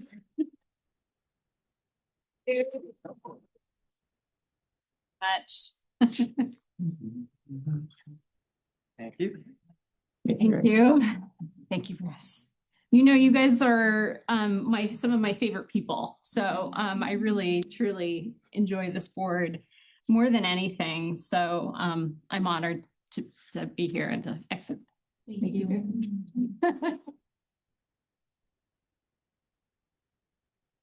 Bruce, can we comment? I just want to say what I was just whispering to Felipe, which I know we're not supposed to do, but I just want to say what a bless, and I don't usually use that word, but like what a blessing it is to have you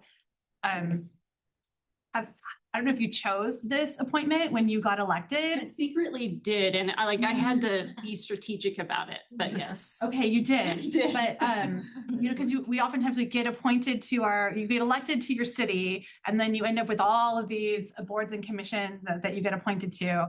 But to have you appointed to this particular regional body, you've just been so committed to the work and so diligent about every detail and every committee and every policy.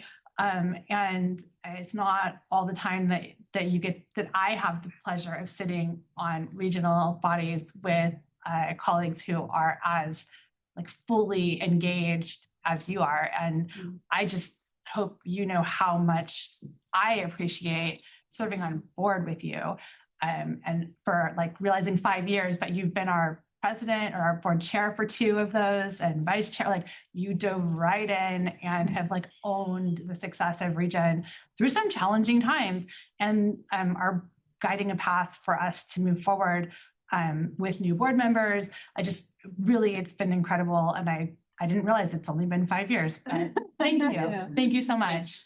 That's very kind of you. Thank you. All right.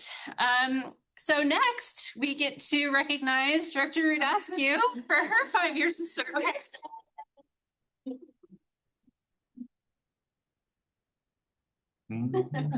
Yes.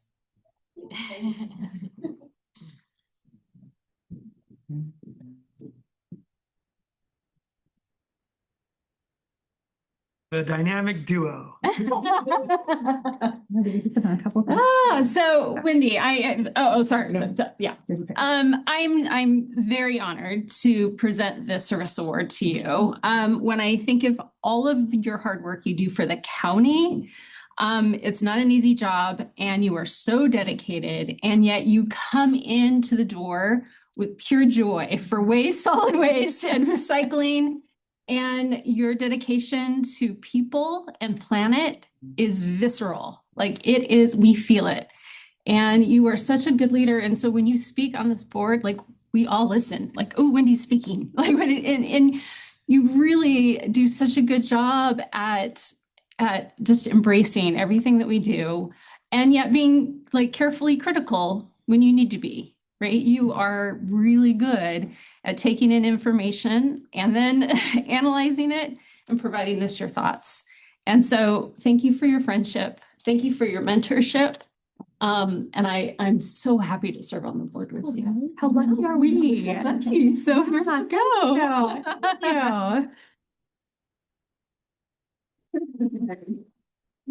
Thank you. Well, thank you, Kim. Thank you, ReGen. Thank you, colleagues. And I'll just say, yeah, I really, really enjoy the people of ReGen. And I enjoy how well run ReGen is. Thank you, Felipe and team. You know, I've had the honor of kind of peripherally being, like it's 5 years, but it's peripherally been aligned with ReGen, going back as a staffer supporting former board member who was on the board for 12 years prior, you know, worked with Bruce for a lot of those years.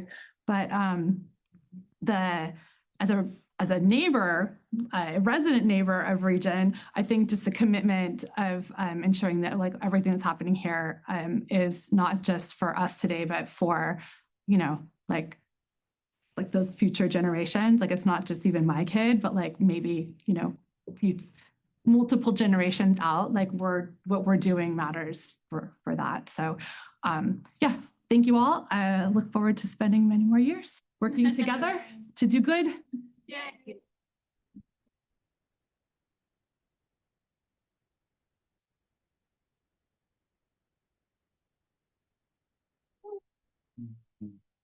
Great.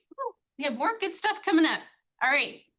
We're on. I'd like to say something. Oh, yes, yes, yes. I wanted to make a brief comment about you, Wendy, that you were good when you started, but you just keep getting better. We're a good team. Yes, Yeah. I think this is a really good team. Yeah, yeah. No, this is a great board. Okay, we're moving on to staff reports. 9A, the 2030 collection franchise planning update by Zoe. Hi. Ted. Shirley, members of the board. Thank you for allowing me to give yet another staff report. For the next handful of months, at least, I will be providing updates on the 2030 franchise collection process. There are a lot of things that are moving kind of under the surface of calm water. So I wanted to provide this board with regular updates moving forward so you can know all the work that's happening behind the scenes before it comes before your boards for decision. So on August 22nd of last year, your board authorized Felipe to sign an agreement with HF&H Consultants to lead the franchise management process. Also authorized hiring of a public opinion survey firm to get residential opinions of the services that our incumbent hauler is providing, as well as maybe some nice to haves or what they would expect out of the next franchise hauler or an existing franchise hauler continuance. And with that, the member agencies are reimbursing those funds back to ReGen. So this is a zero cost ReGen endeavor supported by your member agencies and to the benefit of the member agencies. And that's 7 of the 9 who are represented here today, excluding the city and county of Monterey, who have an incumbent hauler as well. So HF&H's services are broken down into 4 phases per the contract. I'll be speaking about phase 1, public and stakeholder engagement, which is where we are in the process right now. public and stakeholder engagement is being facilitated through our technical advisory committee again. But this is a subgroup of the technical advisory committee, so it's just staff from your member agencies and ReGen in a support role, but minus the haulers being in the room. So usually we have everyone in the room collaborating together. Obviously, this is a situation where we're working directly with staff to understand the needs, and again, supported by HF&H. So this subgroup has done a few different things so far. The first thing that we did was we wanted to get an understanding of, if we were to go out to RFP for a new hauler, what would the interest be to service these communities? So we reached out, HF&H reached out to the folks who had expressed interest last time, back in 2015 for the 2015 contract, and as well as the incumbents here. And we had 5 haulers come to present to the technical advisory subcommittee that gave great presentations outlining how they, what the benefits that they saw of serving these communities, and how they would provide unique service as per their organization, and the values that they have, and how that would align with this community here. Next, and actually next week, we will be hearing from the incumbent hauler, Green Waste Recovery, to have that same kind of presentation to see how, if they were to be able to sole source negotiate through this contract, how they would continue their service with us and what benefits that they would provide. In tandem with that, we did hire a survey firm, Probolsky Research, and they are going to be engaging within the next couple of weeks with residents. It's a randomized survey that will be done within your communities. They will be sending out text messages. They will be mailing postcards and emails, all to have people respond to the survey either via telephone or online. The survey is going to gauge, again, Green Waste's services thus far, and things that the community may want in future services. So that will be happening within the next couple of weeks. If you hear folks within your community asking, what is the survey about? These are surveys that are helping to inform ultimately the decisions that will become before your councils. Those survey postcards will also go out with your city logos on them. So they are not, it's not a ReGen survey, if you will, it's surveys that are benefiting your community. And the results of that survey will be presented to ReGen's board in April and to your member agencies in May. And that information will be statistically valid as it relates to the whole of the service area. We will give you individual results for your cities, but note that this the outcome of this survey was intended to provide kind of a greater picture of what the 7 communities as a whole want. So we'll parse out that information as well, but we'll look at providing the whole picture as well. In addition, we'll be hosting 3 community meetings, actually, 1 in person and 2 online, to further gauge the community's concerns or interests. And those are for folks who maybe have not been selected by this survey, but want to provide their opinions as well. And we'll also be doing outreach to multifamily properties specifically to find out what multifamilies, what needs are needed by the multifamily sectors as well.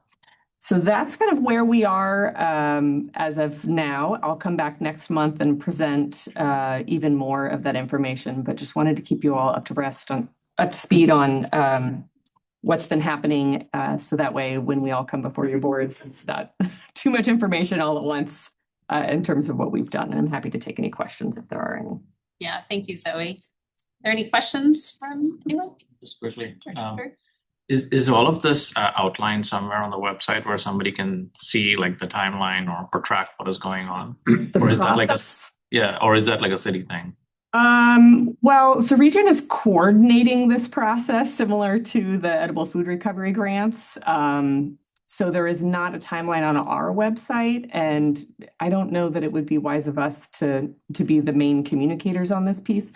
One thing that I'm suggesting be done in addition to these staff reports is to provide this to each of the members, the staff members that sit on the franchise subcommittee. So that way this information could, if they want to have it be included in your city's reports on a monthly basis. That'll be up to the cities to decide if they want to do that. Okay. But somebody will get notification, like pre-notification that about the in-person meeting, right? Where everybody can voice their opinion. Yes, yeah, I'll provide that. We'll provide that information and maybe likely through the city staffers directly. And this randomized survey can go to businesses too. That's a residential only survey. So we're looking to survey the residences through this randomized survey. Then we're going to do direct outreach to the commercial and multifamily in a separate process. Okay. All right. Thank you. Yes, go ahead. For that, for the board and for our city partners to know that the county is already in a contract franchise agreement with Greenways. I think that is for the next, correct me if I'm wrong, I think 10 years. So that's where we're at. And part of our current new agreement included a local call center. So that's now up and running. So there's some changes that we've had put in place, but I'm sure that'll all be shared as part of the conversations that play out. But just wanted to let you know where the county is at. We're not participating in the joint process, I think, for a variety of reasons that are unique to the county's needs for franchise-based services. And that took place last year, 2 years ago. So, yeah. Okay. Waste management, if I may correct you on. Yeah. Thank you. Thank you. All the right words. Thank you. It's hard to keep track of all the things. Yeah, so the city and county are not part of this process. Okay. City and County of Monterey. Yeah. When you do, thank you. When you do the specific outreach to multifamily, will you touch on mobile home parks? I believe that is part of it. And we've asked the city representatives to provide information as to which specific entities they would like us to reach out to. If that information has not been provided, we're using a database that we have of all of the customers. So we'll be looking at the greatest, I think it's the greatest population in one area to try to target density as many people as we can. Okay. A good question. But if you have someone specifically that you'd like, you can reach out to your public works staff to ask that particular. I just know that several cities have mobile home parks, and sometimes they're a forgotten slice. The subcommittee meetings, are those public record? Those are not. So those are part of our technical advisory committee. And actually there's confidential information that's being shared as a part of this process. So it will all bubble up to the boards, but there's information that's being shared, for example, in the presentations that were given that is proprietary information to each hauler and the services that they provide. So they're coming and giving us their best, but they wouldn't want their competitors to know what that looks like for them. So they could take the ideas, for example. Right. Is that protected because it's a staff internal process, or it's a Brown Act protection? Or? They are not Brown Act meetings, and I'm happy to turn this over to our legal counsel, but the whole technical advisory committee is not subject to the Brown Act. And this is a subcommittee of that technical advisory committee that I report on regularly to this board. Yeah, so the Brown Act generally applies to the legislative body, so boards and commissions, as well as to standing committees of the legislative body, so like your Finance and Personnel Committee. It doesn't apply to ad hoc committees, and it doesn't apply to other committees that were established outside of the board.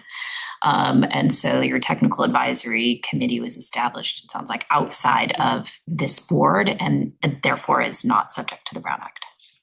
And if I may add, the Technical Advisory Committee and the Franchise Subcommittee, we are not making any decisions on behalf of any of these activities. We're making recommendations, and those decisions, whether it be for SB 1383 or franchise planning, all come to this board and your councils and boards for approval. So we don't make we make recommendations, and then those come forward decisions. So not the subcommittee, but the overall tech committee. Are those public meetings? They are not public, but we generally generally what happens is the cities will appoint who they think is the best person to serve on that committee. Usually it's a public works staff, sustainability staff, sometimes it's a city manager. We have invited elected officials in the past, and we have had elected officials show up in the meeting. Kim has been one of those. She's attended a couple of times here and there. Representative from Pacific Grove has been invited in the past. They've requested it. So they're not closed meetings, if you will, but they're also not advertised as public meetings or agendized as such. Thank you very much. You're welcome. All right. Just a general question. The 7 cities now use one collection agency. Correct. And going forward, is it going to be one or any number of? It could be any number of. So each of the 7 cities that are participating in this process have their own choice. Have their own choice. That's correct. I will state that we at ReGen here have a franchise truck yard that is available to haulers that are servicing this area. There are financial benefits, including that and others, to not going alone in this process. There's route optimization and staffing and all sorts of other things, all sorts of other financial benefits that can be had, I think, by your member agencies in making collective decisions as a group. But it's your board's decision ultimately. Yes. Okay. Thanks. Dr. Byrne. I have one quick looking back. Yes. On the 1383 presentation, is there a way that you could put something really brief together for us to put out in our announcements at our council meetings rather than have you come and do what we just did? Sure. I think that's a story that we should tell to our cities. Yeah. Yeah. Okay. Yeah. I think we can talk you've already got about you already have the content, so just yes, something that we can put out in a minute or so. Sure. Great. Happy to. That'd be nice. All right. Thank you. So I think you're next, Zoe, with a report on the Technical Advisory Committee from November. Yes, thank you, Chair. So I wanted to report on our Technical Advisory Committee from November 12th last year. We're now meeting on an every other month basis as a Technical Advisory Committee, mostly because we're doing a lot of franchise work on the side outside of this larger meeting.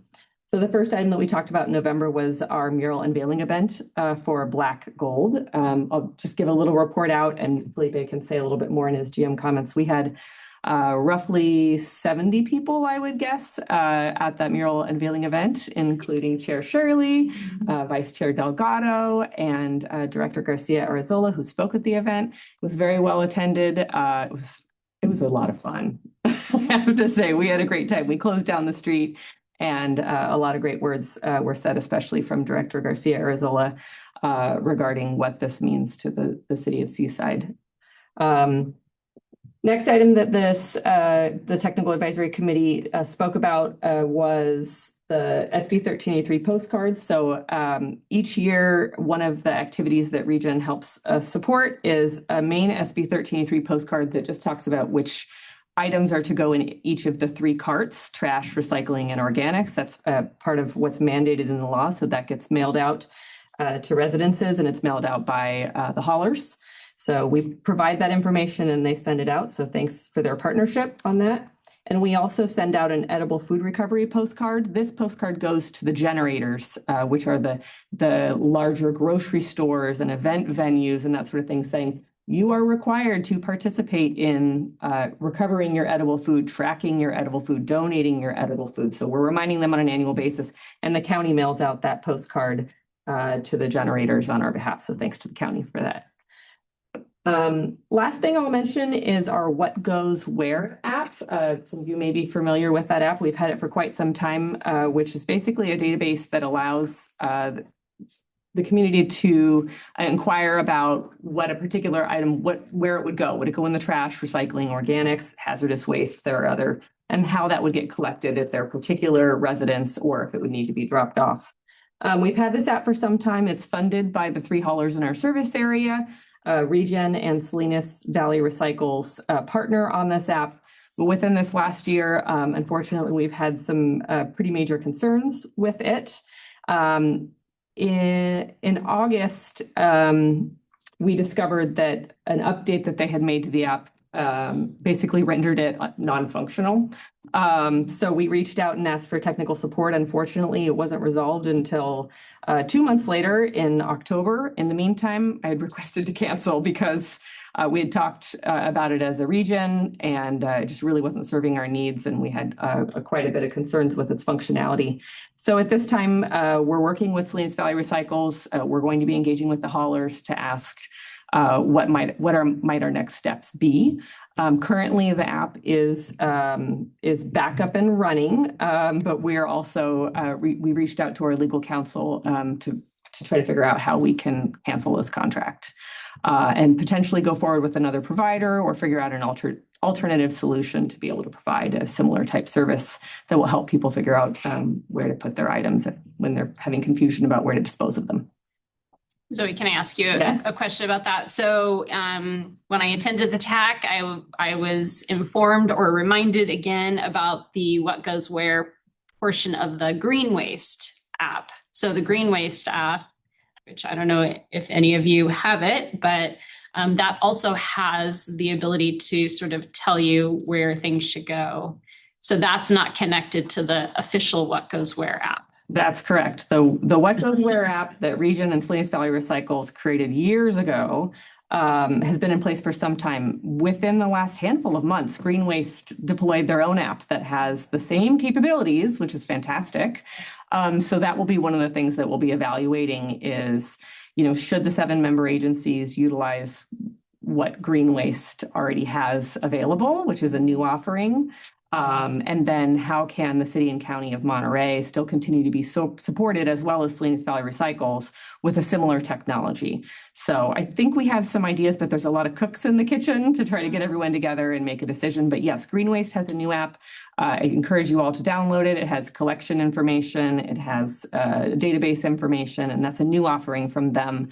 I don't know that much promotion has been done yet for the app, but yeah, I got an email. Yeah, it is nice to, count down to the days, it's going to be picked up and where things go. And so, it's great for those of us who have green waste, but if someone's out of the area, and they need to figure out where to put something, a kind of a more general What Goes Where app, I could see how that could be beneficial, but I trust that you guys will figure that out. So thank you. So it's not just organic. No, it's everything. Sorry, continue. I'm all finished. Oh, you're If done. anyone has any questions? Any additional questions for Zoe? No? Great. Okay. Thank you. Thank you so much. Okay, we don't have any other correspondence. Oh, okay. Kind of an internal document, the Reveal Black Gold mural in Seaside that ReGen had a lot to do with. The artist is named Hanif Pani, and Felipe signed a letter and sent it out to the Monterey County Arts Council for their Champion of the Arts Awards. So if you're a champion, you get an award. And ReGen is supporting the nomination of Hanif Pani, the muralist, as a champion of the arts. So I appreciate Zoe and Eric and Felipe, whoever else may have had a hand in putting that a recommendation letter together. Thank you. Welcome. Thank you. Great. Thanks for recommending it. Good, thank you. All right, so we have board communications, and we have 11A as appointment of standing committees. And so in your board packet, we had a chart that showed our appointments from last year. And so moving forward, we're looking for 3 members for the Finance Committee. We will continue to have myself, Director Blackwelder, and Director Delgado on the Finance Committee. And then we also needed 3 members for the Personnel Committee. Director Perduri and Director Byrne, thank you very much. You guys will continue on that committee. Appreciate that. And then I know Director Rudascu, as she takes over as board chair for the Board of Supervisors, needed to step away from the Personnel Committee. And so Director Barber and Director Garcia Arazola will alternate on that committee. So they'll be the 3rd member. And then I will also serve as the alternate so on that committee. So in case they can't come, I will serve on that committee. And then in terms of the special district, Felipe, I know you attend those dinners. Has there been a director that's accompanied you? And would you like someone to accompany you? Or I think it's a benefit for the recognition of what special districts are doing. There's a lot of information that is distributed in those meetings. We get a participant every quarter. So it's a 4 times a year meeting. It's from about 6 p.m. to 8:30 p.m. I would like someone designated. I can still continue to share the role with them. But yes, I would. Yes. So it seems like Director Rudescu, you're interested in that? Or you have a question? Yeah, both. Okay. I would be happy to. What was the date of the week of the special districts? It's Tuesday, usually on Tuesdays Tuesdays. at 6 o'clock, and I will get you a schedule if you want to take a look at it. Our board meetings are almost always over by then, not always, but mostly. So it would make for a long day, but I'm currently also serving on our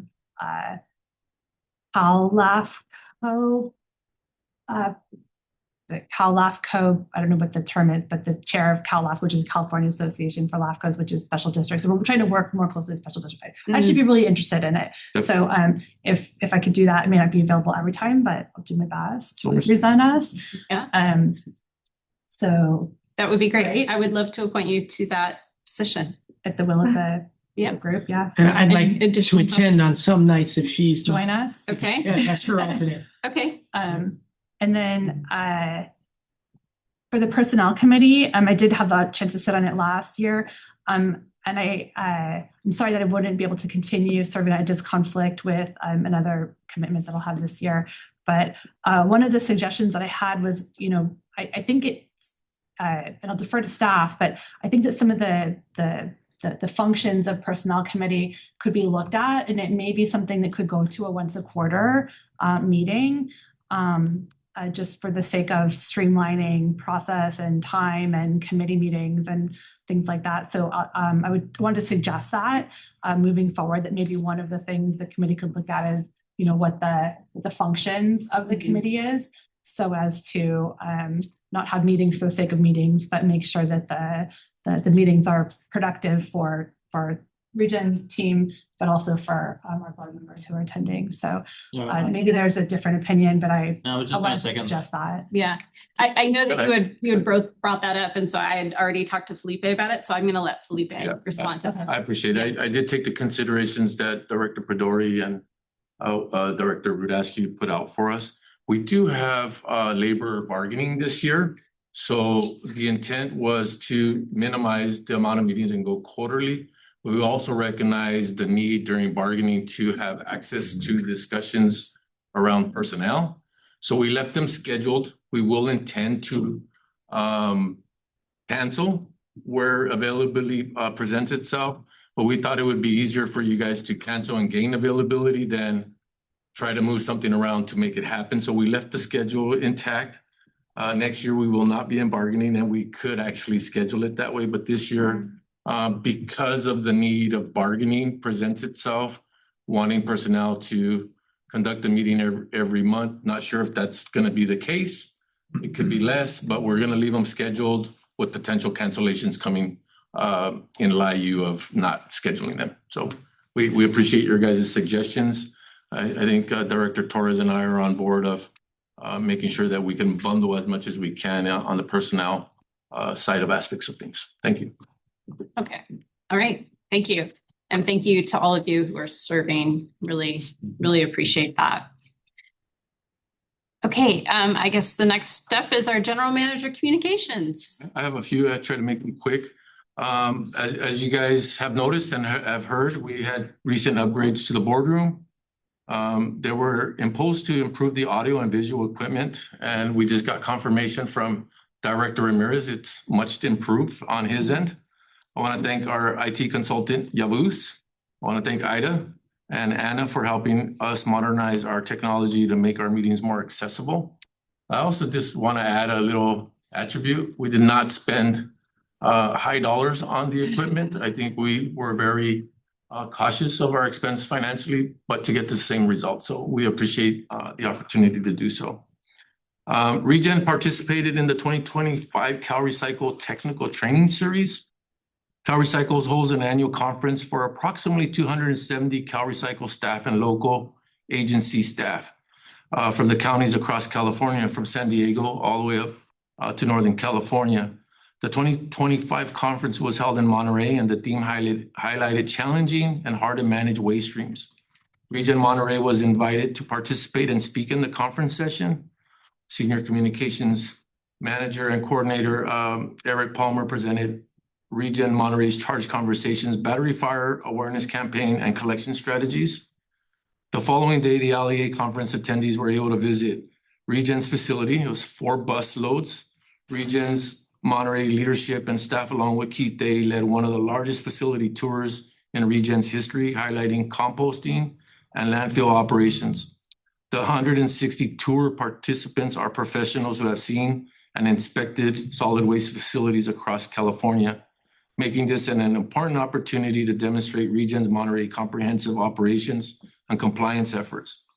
The conference represented a high visibility opportunity that required extensive preparation across our facility to demonstrate a safe, clean, presentable, and compliant and well-managed operations to statewide LEAs and CalRecycle staff.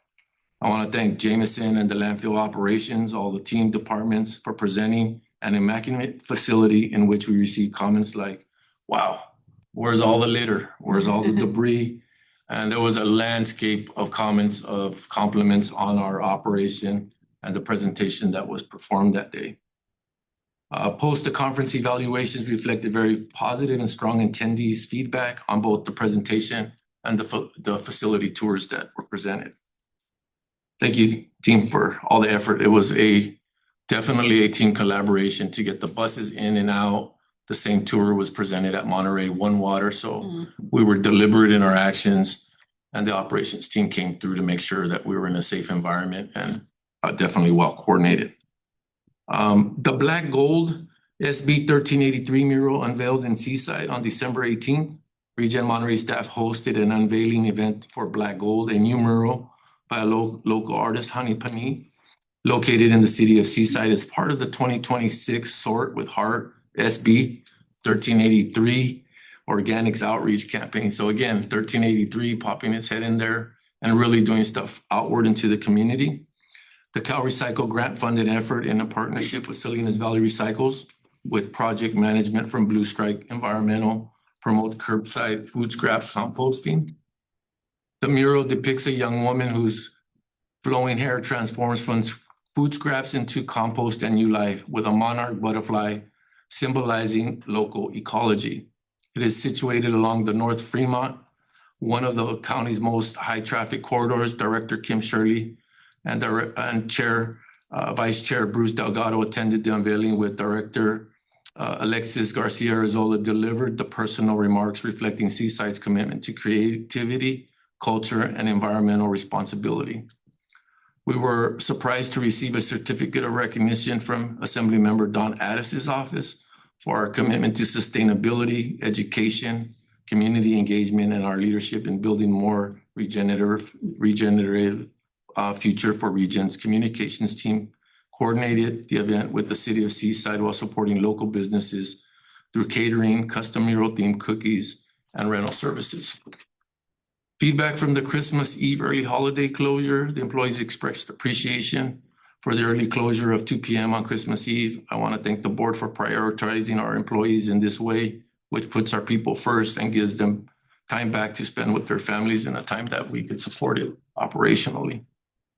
ReGen tours for local and state organizations. ReGen Monterey communication teams capped off 2025 and began 2026 by hosting a series of facility tours, contributing to our total of more than 25 tours over the past year for the state and local organizations. Recent tours since the last board meeting included hosting the California Strawberry Commission and the Camp C Lab. 2025 tours included visits from representatives from higher education, waste hauling corporations, waste management agencies, and county and city governments. Notable visits included the California Resource Recovery Association Conference, delegations from San Benito and San Joaquin counties, leadership and staff from WM, Recology and Green Waste, and youth groups such as the Salinas Valley Youth Council, Rancho Cielo students who received education on a public sector and waste management career opportunities. Also, we had a visit, an opportunity to meet with CalRecycle Deputy Director Kara Morgan. Last week, the communications team hosted CalRecycle Deputy Director Kara Morgan alongside local assistance marketing and development representative Laura Chain. Leadership from Salinas Valley Recycles was able to join ReGen in sharing about the regional collaborative approach we've taken to create countywide programs that stretch our financial resources to create consistent programming and messaging. I want to emphasize this was a rare opportunity to engage with Kara Morgan to share our successes and our challenges in implementation of 1383, and that we have transparent discussions about the current and future legislation headed our way. This visit demonstrated how ReGen, in partnership with Salinas Valley Recycles, is at the forefront of solid waste and recycling industry. Well done, communications team, and everybody that supported the process. And finally, my last note is appreciation to safety manager. The safety department made a targeted improvement to our AED program by increasing the number of on-site units from 5 to 6, adding 1 in the landfill gas facility where coverage was most needed. In addition, existing units were upgraded to a newer, more modern models with improved user interfaces to support quicker, more confident emergency response. These enhancements strengthen our overall emergency preparedness and the life safety capacities here at ReGen. Thank you, Chair. Yeah, thank you. I'm happy to hear about those AEDs. Great job. And I just want to say thank you so much to Felipe and the staff for how welcoming you are in terms of like all these tours that you're doing. We really are, I know we're all very proud of this landfill, and I appreciate that you take the time from your work to share it with others, because we are doing really, really good work here. And so kudos to all of you really for sharing that, and we should be proud. You do a great job. So thank you. Okay, and with that, I will adjourn this meeting. Our next meeting is going to be February 20th next month. So everyone have a great month and a great weekend. Thank you. Thank you.